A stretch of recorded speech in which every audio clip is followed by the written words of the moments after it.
제 이름은 최영자, 올해 73세입니다. 40년 가까이 살아온 강남 아파트에서 아들 내외와 손자와 함께 살고 있습니다. 언젠가부터 내 집이 내 집 같지 않게 되었지만 매일 아침 해가 뜨면 여전히 가장 먼저 일어나 가족들의 아침을 준비합니다. 오늘도 여느 날과 다름없이 새벽 5시 30분에 일어나 부엌으로 향했습니다. 어제 저녁 며느리 수미가 시켜 먹고 치우지도 않은 배달음식 용기들이 싱크대에 수북이 쌓여 있었습니다. 한숨이 나왔지만 익숙한 일이었습니다. 고무장갑을 끼고 설거지를 시작했습니다. 설거지를 마치고 아들 명수가 좋아하는 된장찌개를 끓이기 시작했습니다.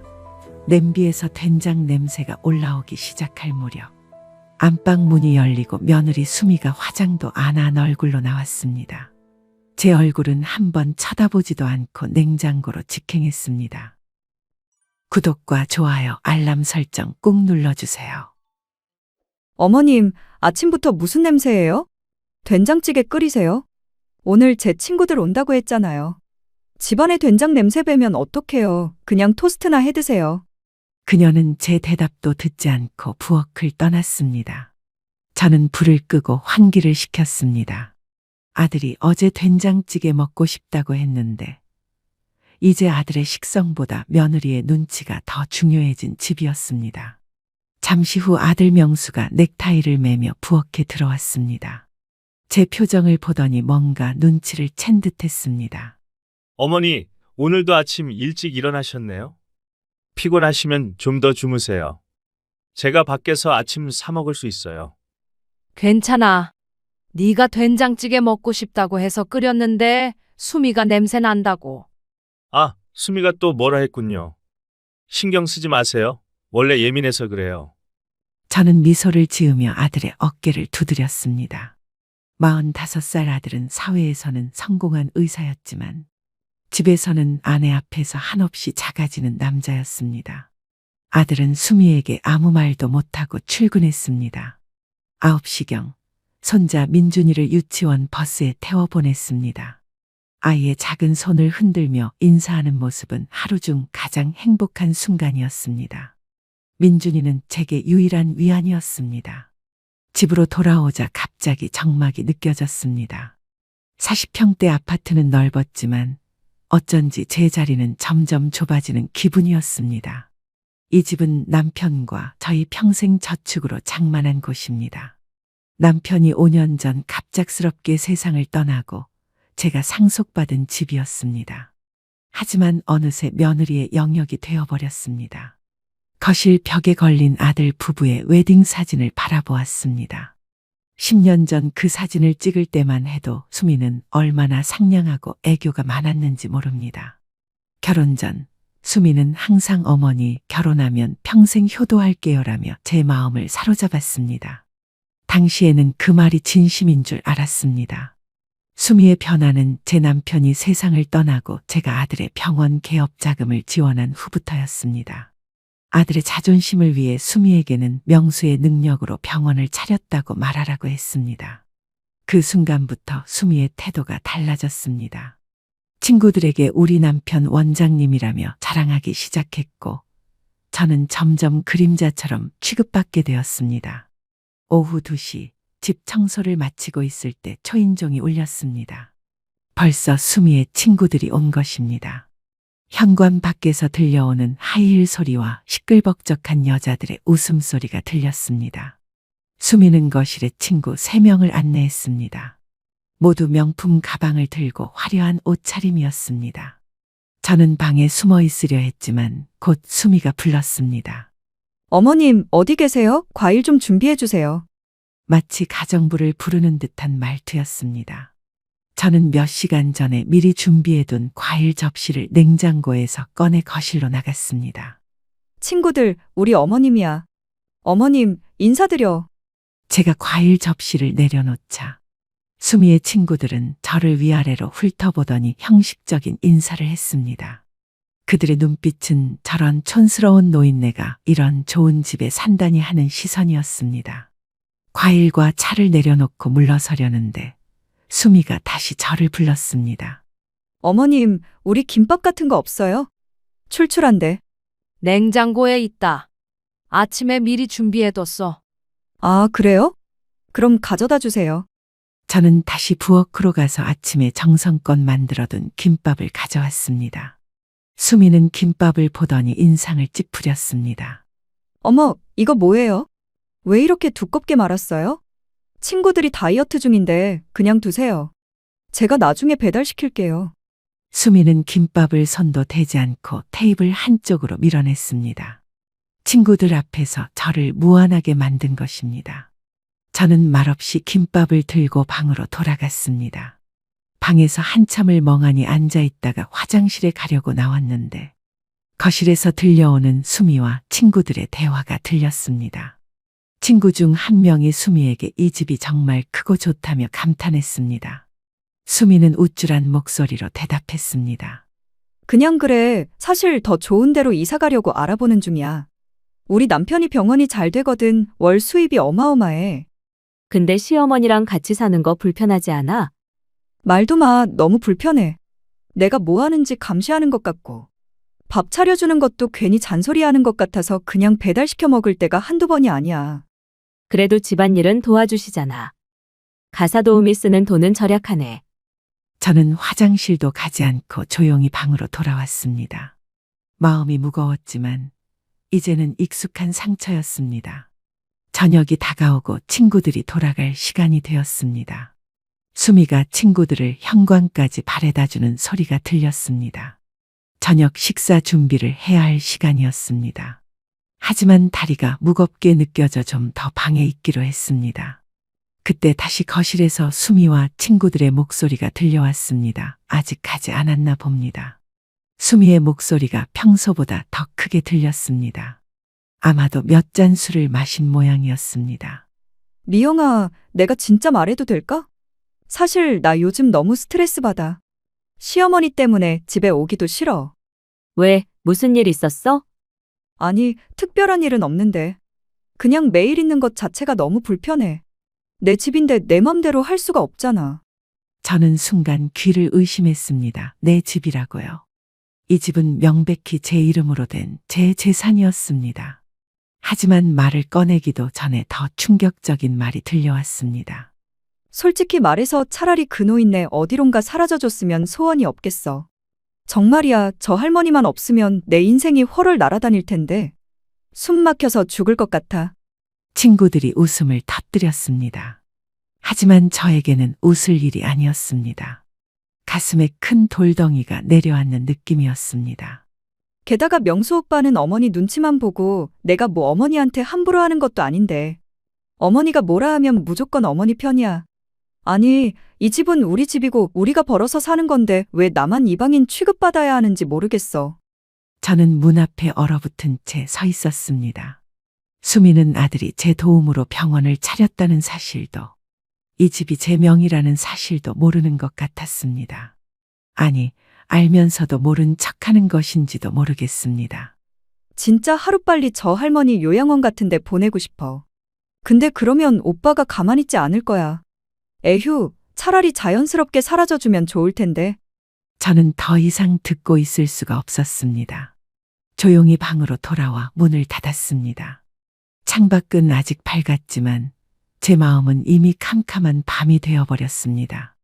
그날 밤 손주 민준이가 자고 난 뒤 아들 내외도 각자의 방에 들어갔습니다. 저는 오래된 금고를 열었습니다. 그 안에는 2개의 중요한 서류가 있었습니다. 하나는 이 아파트의 등기 권리증이었고 다른 하나는 아들 명수에게 병원 개업 자금으로 빌려준 5억 원의 차용증이었습니다. 저는 휴대폰을 들고 오랫동안 알고 지낸 부동산 중개인에게 전화를 걸었습니다. 제 마음은 확고했습니다. 이상호 실장님, 최영자입니다. 죄송합니다. 이 시간에 전화드려서. 네, 맞아요. 제 집 매물 내놓으려고요. 내일 당장 시세보다 조금 싸게 해서 빨리 팔렸으면 합니다. 네, 확실합니다. 제 인생에서 가장 확실한 결정입니다. 전화를 끊고 창밖을 바라보았습니다. 서울의 야경이 반짝이고 있었습니다. 제 마음속에서는 새로운 결심이 단단하게 자리 잡고 있었습니다. 내 소원대로 해줄게. 내가 사라져 줄게. 하지만 내 방식대로. 이른 아침, 저는 부동산 이상호 실장의 전화를 받았습니다. 제 집을 보러 온다는 매수자가 있다고 했습니다. 오늘 오후 2시, 아들 내외가 모두 나가 있을 시간입니다. 저는 얼른 집안을 정리하고 필요한 서류들을 준비했습니다. 오전 내내 마음이 무거웠지만 결심은 확고했습니다. 오랫동안 살아온 집을 떠난다는 것은 결코 쉬운 결정이 아니었습니다. 하지만 어제 들은 며느리의 말이 계속 귓가에 맴돌았습니다. 차라리 어머니가 사라져줬으면 소원이 없겠어. 저는 안방 장롱 깊숙한 곳에 숨겨둔 금고를 다시 열었습니다. 차용증에는 명수의 서명과 공증인의 직인이 선명하게 찍혀 있었습니다. 아들이 병원을 열 때 혹시 모를 상황에 대비해 남편의 유산으로 병원 자금을 지원하면서 차용증을 작성했던 것입니다.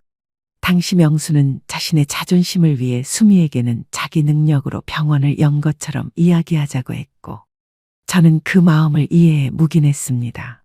하지만 이제는 그 모든 것이 독이 되어 돌아왔습니다. 수미는 남편의 성공이 온전히 자신과 남편의 능력 덕분이라고 착각하고 있었고, 저를 쓸모없는 노인네 취급하고 있었습니다. 저는 서류들을 가방에 넣고 이상호 실장과의 약속 장소로 향했습니다. 근처 카페에서 만나 집 매각에 관한 구체적인 계획을 세웠습니다. 시세보다 약간 낮게 내놓되 빠른 계약과 현금 거래를 조건으로 하기로 했습니다. 최 여사님, 정말 확실하신 거죠? 한번 팔면 되돌릴 수 없습니다. 네, 확실합니다. 제가 평생 살아온 집이니 마음이 아프지 않다면 거짓말이겠지만 이대로는 더 이상 살 수 없어요. 이상호 실장은 제 의지가 확고함을 확인하고 매매 절차를 시작했습니다. 그는 몇몇 짬재정 매수자들에게 연락을 취했고, 놀랍게도 당일에 두 팀이 집을 보러 오겠다고 했습니다. 최근 부동산 시장이 침체되어 있었지만 강남 아파트는 여전히 인기가 있었던 것입니다. 오후 2시 첫 번째 매수자가 도착했습니다. 50대 중반으로 보이는 부부였습니다. 그들은 자녀에게 증여할 집을 찾고 있다고 했습니다. 집 안을 둘러보면서 그들은 만족스러운 표정을 지었습니다. 남자분이 제게 이 집에 얼마나 오래 살았는지 물었고, 저는 40년 가까이 살았다고 대답했습니다. 그는 왜 파시냐고 물었지만 저는 구체적인 이유를 말하지 않았습니다. 그저 노후를 위해 작은 집으로 옮기려 한다고만 말했습니다. 그들이 간 후 1시간 뒤 두 번째 매수자가 왔습니다. 30대 후반의 젊은 부부였는데 첫 매수자보다 더 적극적이었습니다. 그들은 집을 둘러본 후 그 자리에서 바로 계약금을 지불할 의사가 있다고 했습니다. 이상호 실장은 제게 선택권이 있다고 말했습니다. 첫 번째 매수자는 가격을 조금 더 부를 수 있지만 시간이 걸릴 것이고, 두 번째 매수자는 즉시 계약할 수 있지만 가격을 깎아달라고 했습니다. 저는 고민 없이 두 번째 매수자를 선택했습니다. 돈보다 중요한 것은 시간이었습니다. 며느리가 집 매각 사실을 알기 전에 모든 절차를 마무리하고 싶었습니다. 그날 저녁, 매수자 부부와 부동산 사무실에서 만나 계약서에 서명했습니다. 계약금을 받았고 2주 후 잔금을 치르기로 했습니다. 이상호 실장은 제게 새로 살 집을 알아봐야 하지 않겠냐고 물었습니다. 벌써 알아봐 두었어요. 강남역 근처 오피스텔로 계약했답니다. 역시 준비가 철저하시네요. 그럼 앞으로 어떻게 하실 계획이신가요? 이제 두 번째 할 일이 남았어요. 저는 이상호 실장에게 작별 인사를 하고 바로 법률 사무소로 향했습니다. 예전에 남편이 신뢰했던 정 변호사를 만나기 위해서였습니다. 법률 사무소에서 정 변호사를 만나 상황을 설명했습니다. 아들의 병원 개업 자금으로 빌려준 5억 원에 대한 차용증을 보여주며 이제 그 돈을 돌려받고 싶다고 말했습니다. 정 변호사는 서류를 꼼꼼히 검토한 후 공증이 되어 있고 차용 기간도 이미 지났으므로 법적으로는 즉시 상환을 요구할 수 있다고 말했습니다. 하지만 그는 제게 다시 한번 생각해 볼 것을 권했습니다. 정 변호사는 부모와 자식 간의 금전 문제가 얽히면 관계가 돌이킬 수 없이 나빠질 수 있다고 조언했습니다. 저는 그의 말을 듣고 잠시 생각했지만 결심은 변하지 않았습니다. 이미 우리 관계는 충분히 나빠졌어요. 제가 더 이상 잃을 것이 없습니다. 정 변호사는 제 뜻을 존중해 주었고 내용 증명 우편을 발송하는 절차를 시작했습니다. 내용 증명에는 차용 사실과 금액 그리고 30일 이내에 상환할 것을 요구하는 내용이 담겼습니다. 일주일 후 집 매각의 잔금 지급일이 다가왔습니다. 그동안 저는 평소와 같이 행동하며 아들 내외에게 아무것도 티내지 않았습니다. 아침 식사를 준비하고 집안일을 하고 손주 민준이를 돌봤습니다. 하지만 마음속으로는 폭풍이 몰아치고 있었습니다. 잔금 지급과 소유권 이전 등기가 모두 완료된 날 저녁. 저는 식구들이 모두 모인 저녁 식사 자리에서 폭탄 선언을 하기로 했습니다. 그날따라 수미는 친구들과 쇼핑을 다녀온 후라 기분이 좋아 보였습니다. 저는 평소와 같이 저녁을 차렸고 모두가 식사를 마친 후 차분한 목소리로 말을 꺼냈습니다. 모두들 잠시만 내 말 좀 들어봐. 네, 어머니, 무슨 일이 있으세요? 저는 방에서 가져온 서류 봉투를 테이블 위에 올려놓았습니다. 오늘 이 집을 팔았다. 순간 식탁 주변의 공기가 얼어붙었습니다. 수미가 들고 있던 포크가 접시에 떨어지며 요란한 소리를 냈습니다. 뭐라고요? 무슨 소리예요, 그게? 들은 그대로야. 이 집을 팔았어. 계약금 다 받고 소유권 이전 등기도 할 거야. 곧 새 주인이 들어올 거야. 어머니, 무슨 말씀이세요? 어떻게 저희와 상의도 없이. 이 집은 내 이름으로 된 내 재산이야. 내 것을 처분하는데 왜 너희와 상의해야 하지? 미쳤어요? 진짜 미친 거 아니에요? 이게 무슨 짓이에요? 수미의 얼굴이 순식간에 창백해졌다가 붉게 변했습니다. 그녀는 자리에서 벌떡 일어나 소리쳤습니다. 어머님 무슨 권리로 이러세요? 여기는 우리 집이라고요. 우리가 살고 있는 집. 등기부등본을 한번 확인해봐. 이 집 주인이 누군지. 저는 차분하게 말했지만 수미는 계속해서 고래고래 소리를 질렀습니다. 명수는 충격에서 헤어나오지 못한 채 멍하니 앉아 있었습니다. 어머니, 왜 이러시는 거예요? 갑자기. 갑자기가 아니야. 난 충분히 참았어. 특히 수미가 친구들에게 했던 말. 차라리 그 노인네 어디론가 사라져줬으면 소원이 없겠어라는 말을 듣고 나서는 수미의 얼굴이 순간 하얗게 변했습니다. 제가 그 말을 들었다는 것을 이제야 알았나 봅니다. 그건 그냥 농담이었어요. 설마 그것 때문에 이런 극단적인. 농담이었다고? 네가 진심이었다는 걸 나도 잘 알아. 그래서 네 소원대로 해주기로 했어. 내가 사라져 줄게. 네 말대로 내가 사라지면 네 인생이 훨훨 날 수 있다면서? 이제 그 날개를 마음껏 펼쳐봐.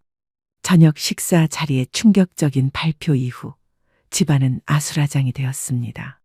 수미는 계속해서 소리를 지르며 울었고 명수는 어찌할 바를 모르는 표정으로 저와 수미 사이를 오갔습니다. 손주 민준이는 겁에 질려 자기 방으로 숨어버렸고요. 저는 그들의 소란에 더 이상 귀 기울이지 않고 제 방으로 들어와 문을 잠갔습니다. 곧 노크 소리가 들렸습니다. 명수였습니다. 어머니, 문 좀 열어주세요. 이야기 좀 해요. 할 말 없어. 이미 다 끝난 일이야. 어떻게 이럴 수 있어요? 우리는 가족이잖아요. 어떻게 가족들에게 이럴 수 있냐고요. 가족? 난 이 집에서 가족으로 대접받은 적이 없어. 적어도 수미에게는. 결국 명수가 발을 동동 구르며 돌아갔습니다. 저는 창밖을 바라보며 깊은 한숨을 내쉬었습니다. 내일은 더 큰 폭풍이 기다리고 있을 것입니다. 다음 날 아침, 저는 평소보다 일찍 일어나 짐을 쌌습니다. 옷가지와 개인 물품 그리고 중요한 서류들만 챙겼습니다. 40년 가까이 살며 모은 물건들이지만 대부분은 두고 가기로 했습니다. 새로운 시작을 위해서는 낡은 것들을 버려야 한다고 생각했습니다. 아들 내외는 아직 자고 있었고 민준이만 일어나 있었습니다. 저는 아이에게 다가가 포옹했습니다. 민준아, 할머니가 잠시 다른 곳에 가 있을 거야. 너무 걱정하지 마. 자주 보러 올게. 할머니 어디 가요? 저도 같이 가요. 안 돼. 너는 엄마 아빠랑 있어야지. 할머니는 금방 돌아올 거야. 아이에게 작별 인사를 하고 집을 나섰습니다. 이미 불러둔 택시가 기다리고 있었고 저는 망설임 없이 택시에 올랐습니다. 목적지는 제가 미리 계약해둔 강남역 근처의 오피스텔이었습니다. 오피스텔은 15평 남짓한 크기였지만 깨끗하고 모든 것이 새 것이었습니다. 혼자 살기에는 더없이 좋은 공간이었습니다. 짐을 풀고 창밖으로 보이는 서울의 전경을 바라보며 잠시 생각에 잠겼습니다. 오전 11시 법무법인에서 전화가 왔습니다. 아들의 병원으로 내용 증명이 배달되었다는 소식이었습니다. 저는 그 소식을 듣자마자 휴대폰 전원을 껐습니다. 아마도 곧 명수에게서 전화가 빗발칠 것이기 때문입니다. 점심을 먹고 잠시 낮잠을 자다 깼을 때 현관 초인종이 요란하게 울렸습니다. 처음에는 무시했지만 계속해서 울리는 소리에 결국 인터폰을 확인했습니다. 명수였습니다. 어머니, 문 좀 열어주세요. 대체 무슨 일이에요? 내용 증명은 또 뭐예요? 저는 인터폰을 끄고 다시 소파에 앉았습니다. 그는 10분 넘게 초인종을 누르고 문을 두드렸지만 결국 포기하고 돌아갔습니다. 저녁이 되자 휴대폰 전원을 다시 켰습니다. 예상대로 수십 통의 부재 중 전화와 문자 메시지가 쏟아져 들어왔습니다. 대부분은 명수에게서 온 것이었고 몇 개는 수미에게서 온 것이었습니다. 명수의 문자들은 처음에는 화가 나 있다가 점점 간절한 애원으로 바뀌었습니다. 어머니, 왜 이러세요? 정말 이해할 수 없어요. 제발 전화 좀 받아주세요. 무슨 일인지 설명이라도 해주세요. 5억이라니요? 그게 무슨 말이에요? 저한테 병원 자금 주신 거 아니었어요? 어머니, 제발요. 병원이 무너져요. 이러시면 우리 가족 다 망해요. 수미의 문자는 더 노골적이었습니다. 미쳤어요? 진짜 미친 거 아니에요? 우리 망하게 만들려고 작정하셨어요? 이러시면 민준이는 어떻게 해요? 자기 손주 생각은 안 하세요? 저는 그 문자들을 모두 읽었지만 답장하지 않았습니다. 대신 녹음기를 켜고 미리 준비해둔 말을 녹음했습니다. 명수야, 엄마가 너에게 병원 자금을 준 게 아니라 빌려준 거라는 사실을 너도 잘 알고 있잖니? 그때 공증까지 받았던 것 기억나지? 5년이 지났어. 이제는 갚을 때가 됐어. 네가 진짜 능력 있는 의사라면 5억쯤은 충분히 갚을 수 있을 거야. 내가 사라지면 네 아내의 인생이 홀월 날 거라며? 자, 이제 알아봐. 녹음을 마치고 명수에게 보냈습니다. 그리고 다시 휴대폰 전원을 껐습니다. 창밖으로 서울의 야경이 반짝이고 있었습니다. 제 마음은 이상하게도 평온했습니다. 아직 끝나지 않았어. 이제 시작일 뿐이야. 네가 내 존재를 지우고 싶었다면 내 흔적도 모두 가져가 주마. 오피스텔에서의 첫 아침은 색달랐습니다. 40년 만에 처음으로 누구에게도 방해받지 않고 편안하게 눈을 떴습니다. 시계를 보니 오전 8시. 평소 같으면 벌써 아침 식사 준비를 마치고 설거지까지 했을 시간이지만 오늘은 그럴 필요가 없었습니다. 침대에서 일어나 커튼을 활짝 열었습니다. 창밖으로 보이는 서울의 정경이 아침 햇살을 받아 반짝였습니다. 오늘부터 진짜 나만의, 윤정이만의 인생이 시작되는 날이었습니다. 간단한 아침을 먹고 나서 새로운 생활에 필요한 물건들을 사러 나갔습니다. 근처 대형마트에서 필요한 생활용품들을 구입했습니다. 이제 내 마음대로 고를 수 있다는 자유로움이 새로웠습니다. 그동안은 항상 수미의 취향에 맞추어 집안 살림을 했었으니까요. 오후에는 구청 홈페이지에서 찾아본 정보를 바탕으로 시니어 프로그램을 알아보러 갔습니다. 강남구 주민센터에서 운영하는 노인 프로그램들이 생각보다 다양했습니다.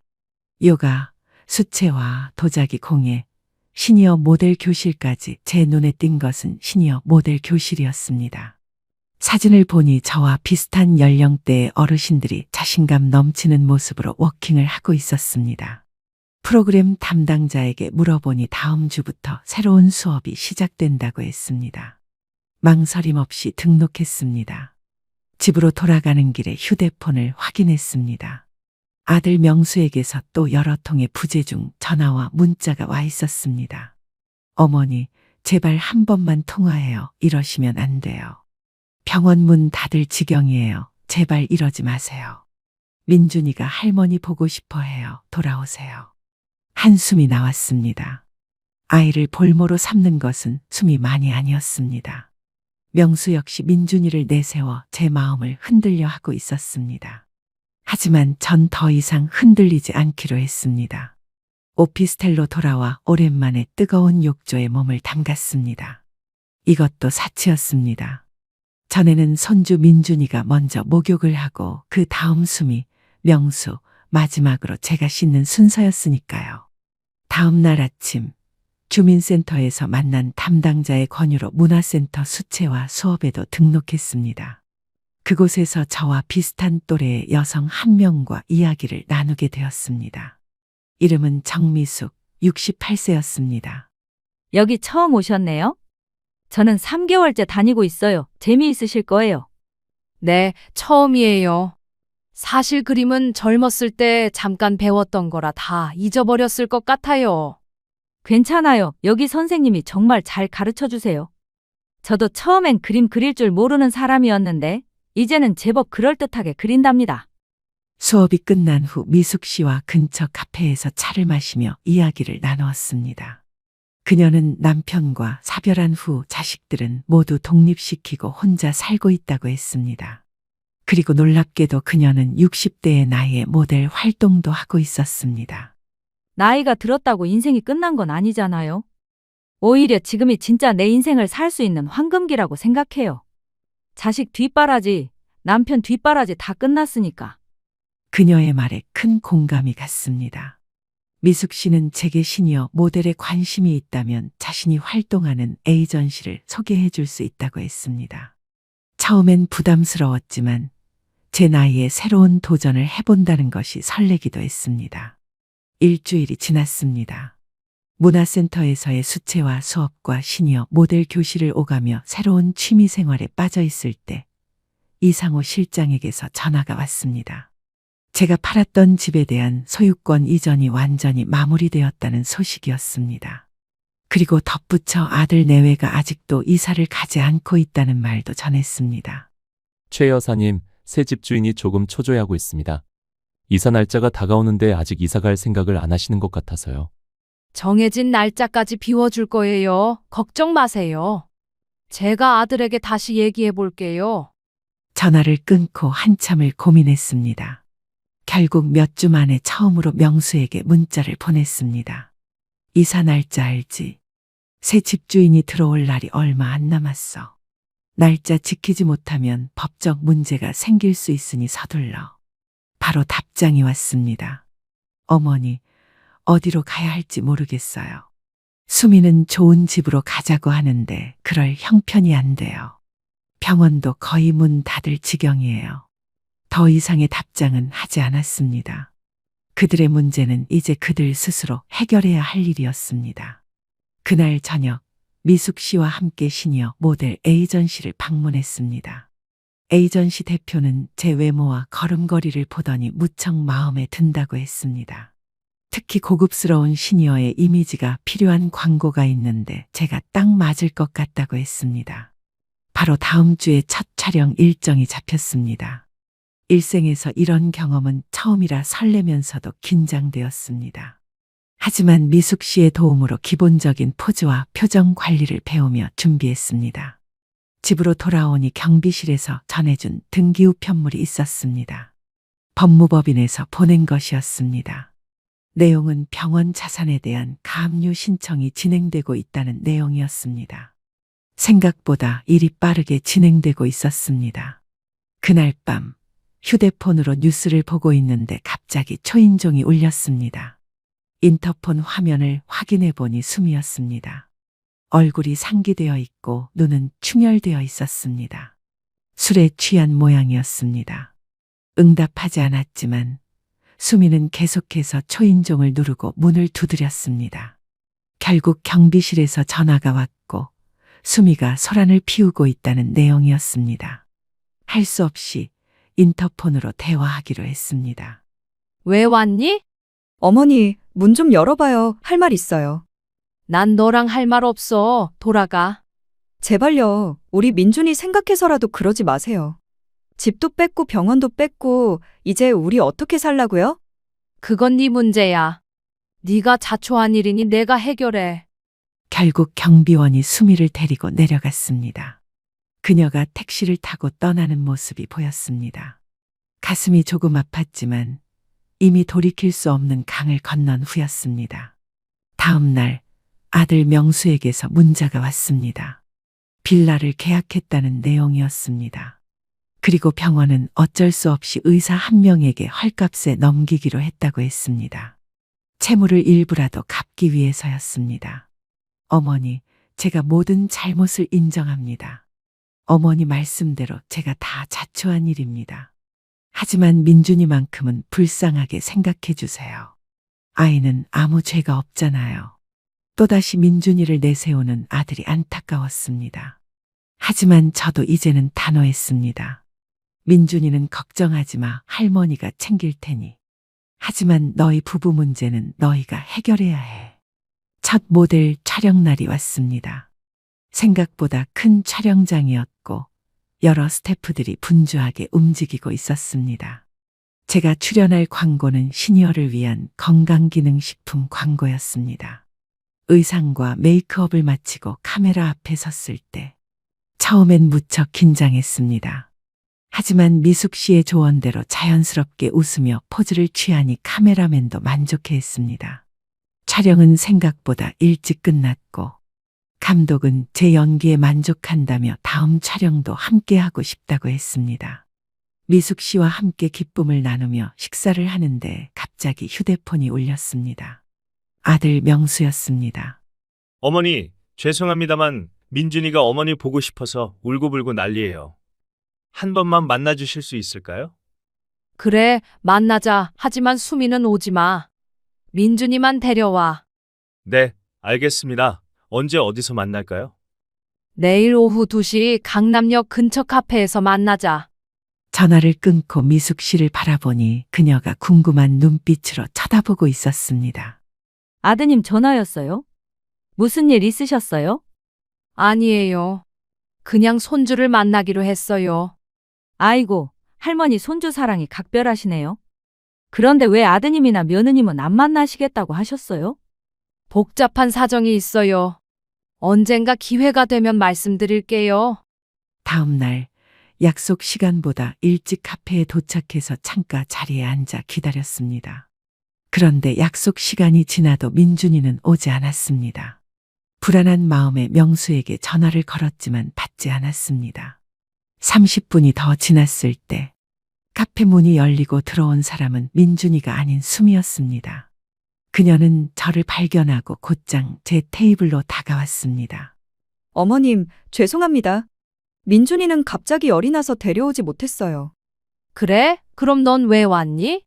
나는 너 만나러 온 게 아닌데. 강수미는 주변을 살피더니 제 앞에 조용히 앉았습니다. 그녀의 눈은 예전의 오만함은 사라지고 불안과 초조함으로 가득했습니다. 어머님, 제발 저희 좀 도와주세요. 남편이 너무 힘들어해요. 병원도 날아가고 집도 잃고 이제 우리 정말 갈 데가 없어요.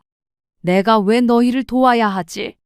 저 노인네만 사라지면 인생이 헐헐 날 텐데라고 말한 사람이 누구더라? 그건 정말 농담이었어요. 술김에 한 말이었어요. 제가 어떻게 그런 끔찍한 생각을. 농담? 난 그 말이 너의 진심이라는 걸 알아. 그래서 네 소원대로 해준 것뿐이야. 이때 카페 문이 다시 열리고 명수가 들어왔습니다. 그는 저와 수미를 발견하고 당황한 표정을 지었습니다. 어머니, 수미야, 너 왜 여기 있어? 어머니께 민준이 못 온다고 전화드리라고 했잖아. 나도 어머님 뵙고 싶었어. 명수는 제게 미안하다는 눈빛을 보내며 수미의 팔을 잡았습니다. 그때 제 눈에 명수의 목에 걸린 작은 녹음기가 보였습니다. 순간 모든 것이 이해되었습니다. 녹음하려고 했구나. 내가 수미한테 뭐라고 하는지. 아니면 내가 돈 얘기하면 그걸 빌미로 협박이라도 하려고 했던 거야? 명수의 얼굴이 창백해졌습니다. 그는 당황한 기색이 역력했습니다. 아닙니다, 어머니. 그런 게 아니라. 충분히 봤다. 이제 돌아가. 다시는 나 찾아오지 마. 특히 이런 꼼수 부리지 말고. 저는 자리에서 일어나 가방을 들고 카페를 나왔습니다. 명수가 뒤에서 저를 불렀지만 돌아보지 않았습니다. 그들이 이렇게까지 저질러 나올 줄은 몰랐습니다. 녹음기까지 준비해서 저를 함정에 빠뜨리려 했다니 더는 그들을 믿을 수 없었습니다. 집으로 돌아오는 길, 미숙 씨에게 전화했습니다. 오늘 있었던 일을 모두 털어놓았습니다. 그동안 가족들에게 어떤 대우를 받았는지, 왜 집을 판 것인지 모든 것을 이야기했습니다. 그런 일이 있었군요. 정말 힘드셨겠어요. 하지만 이제 새 출발을 하셨으니 과거는 과거로 두고 앞으로만 보세요. 그동안 억눌렸던 만큼 이제는 자신을 위해 살아야죠. 미숙 씨의 말이 큰 위로가 되었습니다. 이제 진짜 나만의 인생을 시작할 때였습니다. 아들 내외의 배신은 아팠지만 그것도 제가 성장하는데 필요한 과정이었을지 모릅니다. 이제는 정말로 저 자신에게 집중할 시간이었습니다. 아들 내외가 이런 짓까지 하다니 이제는 정말 끝이구나. 하지만 내 인생은 이제 시작이야. 아무도 나를 막을 수 없어. 카페에서의 불쾌한 만남 이후 2주일이 지났습니다. 그동안 저는 시니어 모델 활동과 수채화 수업에 집중했습니다. 미숙 씨 덕분에 2번째 광고 촬영도 성공적으로 마쳤고 소정의 모델료도 받았습니다. 이렇게 제가 번 돈으로 스스로를 위해 쓰는 기분은 정말 색달랐습니다. 어느 토요일 아침, 집 앞 카페에서 미숙 씨와 차를 마시고 있는데 휴대폰이 울렸습니다. 모르는 번호였습니다. 잠시 망설이다 전화를 받았습니다. 여자의 목소리였습니다. 자신이 명수의 병원에서 일하던 간호사라고 했습니다. 명수가 어제부터 병원에 나오지 않았고 연락도 안 된다고 했습니다. 환자들이 오는데 의사가 없어 큰 혼란이 있다고 했습니다. 걱정이 되었지만 저는 담담하게 대답했습니다. 아들의 일은 이제 제가 간섭할 부분이 아니었습니다. 하지만 손주 민준이가 걱정되어 전화를 끊고 명수의 휴대폰으로 문자를 보냈습니다. 무슨 일 있니? 병원에서 연락이 왔어. 민준이는 괜찮니? 답장은 없었습니다. 마음이 불안해져 미숙 씨에게 상황을 설명하고 자리를 일어났습니다. 택시를 타고 명수가 이사했다는 빌라로 향했습니다. 20분 후 낡은 빌라 앞에 도착했습니다. 301호 초인종을 눌렀지만 대답이 없었습니다. 옆집 아주머니가 나와 누구냐고 물었습니다. 제가 명수의 어머니라고 하자 아주머니는 어제부터 옆집에서 심한 부부싸움이 있었다고 했습니다. 밤늦게 큰 소리가 났고 아침에는 여자가 짐을 싸서 나가는 것을 보았다고 했습니다. 불안한 마음에 다시 초인종을 눌렀습니다. 그때 안에서 작은 소리가 들렸습니다. 민준이의 목소리였습니다. 누구세요? 민준아, 할머니야. 문 좀 열어줄래? 잠시 후 문이 열렸습니다. 민준이가 눈이 붓도록 운 흔적이 있는 얼굴로 서 있었습니다. 저는 아이를 꼭 안아주었습니다. 아빠는 어디 있니? 방에요. 아빠가 계속 누워만 있어요. 아이의 손을 잡고 안으로 들어갔습니다. 집안은 엉망이었습니다. 깨진 그릇 조각들이 바닥에 흩어져 있고 옷가지들이 여기저기 널브러져 있었습니다. 방문을 열자 명수가 침대에 누워 있었습니다. 창백한 얼굴로 천장만 바라보고 있었습니다. 명수야, 무슨 일이야? 어머니, 어떻게 오셨어요? 병원에서 연락이 왔어. 도대체 무슨 일이 있었던 거야? 명수는 천천히 자리에서 일어났습니다. 그의 눈은 충혈되어 있었고 수염은 덥수룩하게 자라 있었습니다. 수미가 어제 밤에 짐을 싸서 나갔어요. 이혼하자고. 왜? 다른 남자가 생겼대요. 돈 많은 사업가, 저랑은 이제 살기 싫다고. 명수는 말을 잇지 못하고 어깨를 떨며 울기 시작했습니다. 민준이도 아빠 옆에서 같이 울었습니다. 저는 한숨을 내쉬었습니다.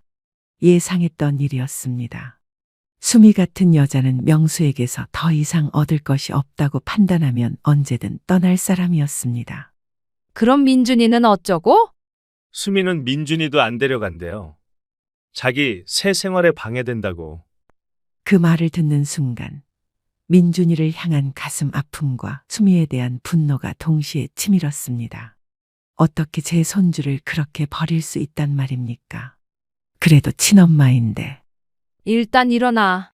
씻고 옷부터 갈아입어. 민준이도 배고플 텐데. 명수는 멍하니 고개를 끄덕였습니다. 저는 민준이의 손을 잡고 부엌으로 갔습니다. 냉장고를 열어보니 텅 비어 있었습니다.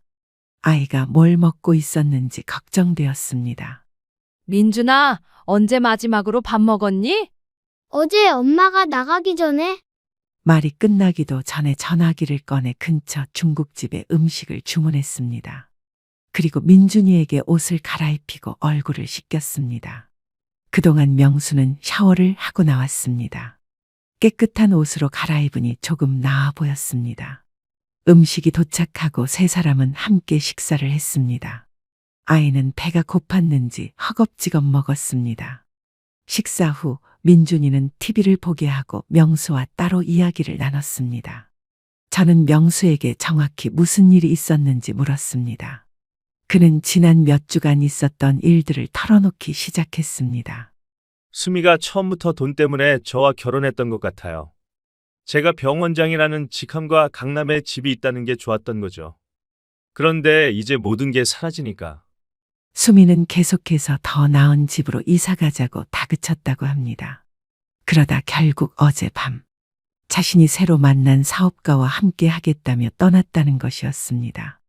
민준이에 대해서는 명수가 키우라고 했답니다. 어머니, 제가 정말 어리석었어요. 어머니 말씀이 다 맞았어요. 수미는 저를 진심으로 사랑한 적이 없었던 거예요. 이제 와서 그걸 알았니? 명수는 고개를 숙였습니다. 그의 어깨가 떨리는 것을 보니 울고 있는 것 같았습니다.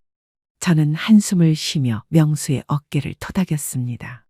이제 어떻게 할 거야? 병원은? 병원은 이미 넘어갔어요. 채무 정리하고 난이 남은 건 아무것도 없어요. 다행히 선배가 자기 병원에서 일할 자리를 마련해 줬어요. 월급쟁이 의사로 다시 시작해야 해요. 그래도 다행이구나. 일할 곳이 있으니. 네, 어머니, 정말 죄송합니다. 어머니께 너무 못되게 굴었어요. 녹음기까지 준비해서. 그건 사실 수미 생각이었어요. 어머니 말을 녹음해서 협박하면 돈을 받아낼 수 있을 거라고. 저는 고개를 저었습니다. 아들이 그런 짓까지 했다는 게 실망스러웠지만 지금 그를 더 몰아붙이고 싶지는 않았습니다. 그는 이미 충분한 대가를 치렀습니다. 이제 중요한 건 민준이야. 네가 어떻게 아이를 키울 건지 그게 문제지. 어머니, 솔직히 막막해요. 일도 해야 하고, 민준이도 돌봐야 하고. 저는 잠시 생각에 잠겼습니다. 제 머릿속에 한 가지 생각이 떠올랐습니다. 하지만 바로 말하기보다는 명수의 진심을 확인하고 싶었습니다. 넌 내 아들이야. 네가 어떤 선택을 하든 네 인생이지만 난 한 가지 분명히 말해두고 싶은 게 있어. 네, 어머니. 나는 네가 실패했다고 생각하지 않아. 지금까지의 일을 교훈 삼아 다시 시작할 수 있다면 그게 진짜 성공하는 거야. 특히 민준이에게 좋은 아빠가 되는 거, 그게 가장 중요해. 김명수는 눈물을 닦으며 고개를 끄덕였습니다. 그의 눈에서 결심한 듯한 빛이 보였습니다. 어머니 말씀대로 할게요. 민준이를 위해서라도 다시 일어설게요. 어떻게든 열심히 살아볼게요. 저는 고개를 끄덕였습니다. 그리고 제 제안을 꺼냈습니다. 내가 제안이 하나 있어. 당장은 네가 일도 해야 하고 민준이도 돌봐야 하니 쉽지 않을 거야. 민준이를 당분간 내가 돌봐주면 어떨까? 네가 안정될 때까지만. 김명수의 눈이 커졌습니다. 그는 놀란 표정으로 저를 바라보았습니다. 정말요? 어머니가 민준이를 봐주시겠다고요? 그래, 내 오피스텔에 방이 하나 더 있으니까 민준이가 와서 지내도 돼. 네가 퇴근하고 만날 수도 있고. 어머니, 정말 감사합니다. 하지만 전 여전히 어머니께 큰 빚이 있는데. 그건 나중에 천천히 갚아도 돼. 지금은 내가 일어서는 게 먼저야. 명수는 고개를 숙이고 울기 시작했습니다. 이번에는 감사의 눈물이었습니다. 저는 그의 어깨를 가볍게 두드려 주었습니다. 다음 날 명수는 새 직장에 출근했고 민준이는 제 오피스텔로 이사 왔습니다. 작은 방이지만 아이에게 충분했습니다. 민준이는 처음에는 어색해했지만 금세 할머니와 지내는 것에 적응했습니다. 미숙 씨는 제게 좋은 생각이 있다며 찾아왔습니다. 그녀는 대학로 근처에 작은 찻카페를 운영하는 지인이 은퇴를 앞두고 가게를 넘기려 한다는 소식을 들었다고 했습니다. 저는 언제나 차에 관심이 많았고 은퇴 후에는 작은 찻카페를 운영하는 것이 꿈이었습니다. 미숙 씨와 함께 그 카페를 둘러보러 갔습니다. 30평 남짓한 아담한 공간이었지만 분위기가 아늑하고 좋았습니다. 임대료도 그리 비싸지 않았고 기존 단골 손님들도 있다고 했습니다. 고민 끝에 결심했습니다. 집을 판 돈의 일부와 모델 활동으로 번 돈으로 카페를 인수하기로 했습니다. 가게 이름은 다향으로 정했습니다. 다향은 여러 가지 향기라는 뜻으로 여러 종류의 차를 판매한다는 의미와 함께 제 인생의 다양한 향기를 담고 싶다는 바람을 담았습니다. 카페 인테리어를 새롭게 바꾸기로 했습니다. 미숙 씨가 인테리어 디자인을 전공한 아들이 있다며 소개해 주었습니다. 그의 도움으로 전통적인 느낌과 모던한 감각이 조화를 이루는 공간을 만들었습니다. 한쪽 벽면에는 제가 그린 수채화 작품들을 전시했습니다. 개업 준비를 하면서 민준이도 많은 도움을 주었습니다. 학교에서 돌아오면 테이블을 닦거나 컵을 정리하는 등 할머니를 돕는 것을 좋아했습니다. 명수도 퇴근 후에 종종 들러 페인트 칠이나 무거운 물건 옮기는 일을 도왔습니다. 드디어 개업일이 다가왔습니다. 문화센터 친구들, 시니어 모델 동료들, 그리고 미숙 씨의 지인들까지 많은 분들이 축하해 주러 오셨습니다. 민준이는 새 유니폼을 입고 자랑스럽게 손님들을 맞이했습니다. 명수도 일찍 퇴근해서 왔습니다. 그는 제게 작은 꽃바구니를 건넸습니다. 어머니, 정말 멋져요. 이렇게 새로운 도전을 하시다니. 늦었다고 생각할 때가 가장 빠른 법이지. 내 인생 이 막은 이제 시작이야. 개업 첫날은 성공적이었습니다. 손님들이 끊이지 않았고 특히 제가 직접 개발한 계절차와 전통 다과가 인기였습니다. 저녁이 되어 문을 닫을 때쯤 마지막 손님이 들어왔습니다. 처음 보는 얼굴이었습니다. 60대 중반쯤 되어 보이는 신사였습니다. 그는 저를 보고 미소를 지었습니다. 신사는 자신을 한 교수라고 소개했습니다. 한국 전통차를 연구하는 학자로 이 근처에 새로 차카페가 생겼다는 소식을 듣고 찾아왔다고 했습니다. 저는 그에게 제가 직접 우린 국산 녹차를 대접했습니다. 그는 차를 한 모금 마시고는 놀란 표정을 지었습니다. 이렇게 정성스럽게 우린 차는 오랜만에 마셨다며 칭찬했습니다. 그리고 혹시 한국 전통차에 관심이 있는지 물었습니다. 자신이 다음 주에 전통차 세미나를 개최하는데 저를 초대하고 싶다고 했습니다. 미숙 씨가 옆에서 눈짓을 했습니다. 그녀의 눈빛은 좋은 기회야, 꼭 가봐라고 말하는 것 같았습니다. 저는 미소를 지으며 기꺼이 참석하겠다고 대답했습니다. 문을 닫고 미숙 씨와 함께 정리를 하면서 문득 이런 생각이 들었습니다. 이제야 진짜 내 인생이 시작되는 것 같아. 내가 좋아하는 일을 하고 소중한 사람들과 함께하고 새로운 만남과 도전이 기다리고 있어. 그동안 무슨 이유로 이런 행복을 미뤄왔던 걸까? 미숙 씨는 설거지를 하고 있었습니다. 저는 창밖으로 보이는 서울의 밤거리를 바라보며 미소 지었습니다. 때로는 인생에서 가장 어두운 순간이 지나고 나서야 진정한 빛을 볼 수 있나 봅니다. 영자의 다양이 문을 연 지 6개월이 지났습니다. 처음에는 손님이 많지 않아 걱정했지만 입소문을 타면서 점차 단골 손님이 늘어났습니다. 특히 제가 직접 만든 계절차와 전통 다과가 인기였습니다. 인근 대학교 교수들과 학생들도 종종 찾아왔고 주변 직장인들의 티타임 장소로도 자리 잡았습니다. 미숙 씨는 주 3일 카페 일을 도와주었고 민준이도 학교가 끝나면 카페에 와서 심부름을 했습니다. 아이는 할머니와 지내는 것에 완전히 적응했고 오히려 더 밝고 건강해진 것 같았습니다. 명수도 새 직장에 잘 적응하고 있었습니다. 월급은 예전보다 적었지만 오히려 더 여유롭고 행복해 보였습니다. 어느 토요일 오후 카페가 한창 바쁠 때였습니다. 저는 막 우려낸 보이차를 손님 테이블에 서빙하고 있었습니다. 그때 카페 문이 열리고 한 여성 손님이 들어왔습니다. 처음에는 누군지 알아보지 못했습니다. 그런데 카운터 쪽으로 다가오자 놀랍게도 그 사람은 수미였습니다. 너무 놀라 잠시 말을 잇지 못했습니다. 수미도 저를 보고 당황한 기색이 역력했습니다. 아마 이곳이 제 카페인 줄 모르고 왔던 모양입니다. 어머니, 어쩐 일이니? 저 이 카페가 어머니 카페인 줄은 몰랐어요. 그냥 지나가다가. 미숙 씨가 다가와 무슨 일이냐는 듯 저를 쳐다봤습니다. 저는 괜찮다는 눈짓을 하고 수미에게 자리에 앉으라고 했습니다. 차 한잔 할래? 여기 보이차가 맛있어. 강수미는 어색하게 고개를 끄덕였습니다. 그녀의 모습은 6개월 전과는 많이 달라져 있었습니다.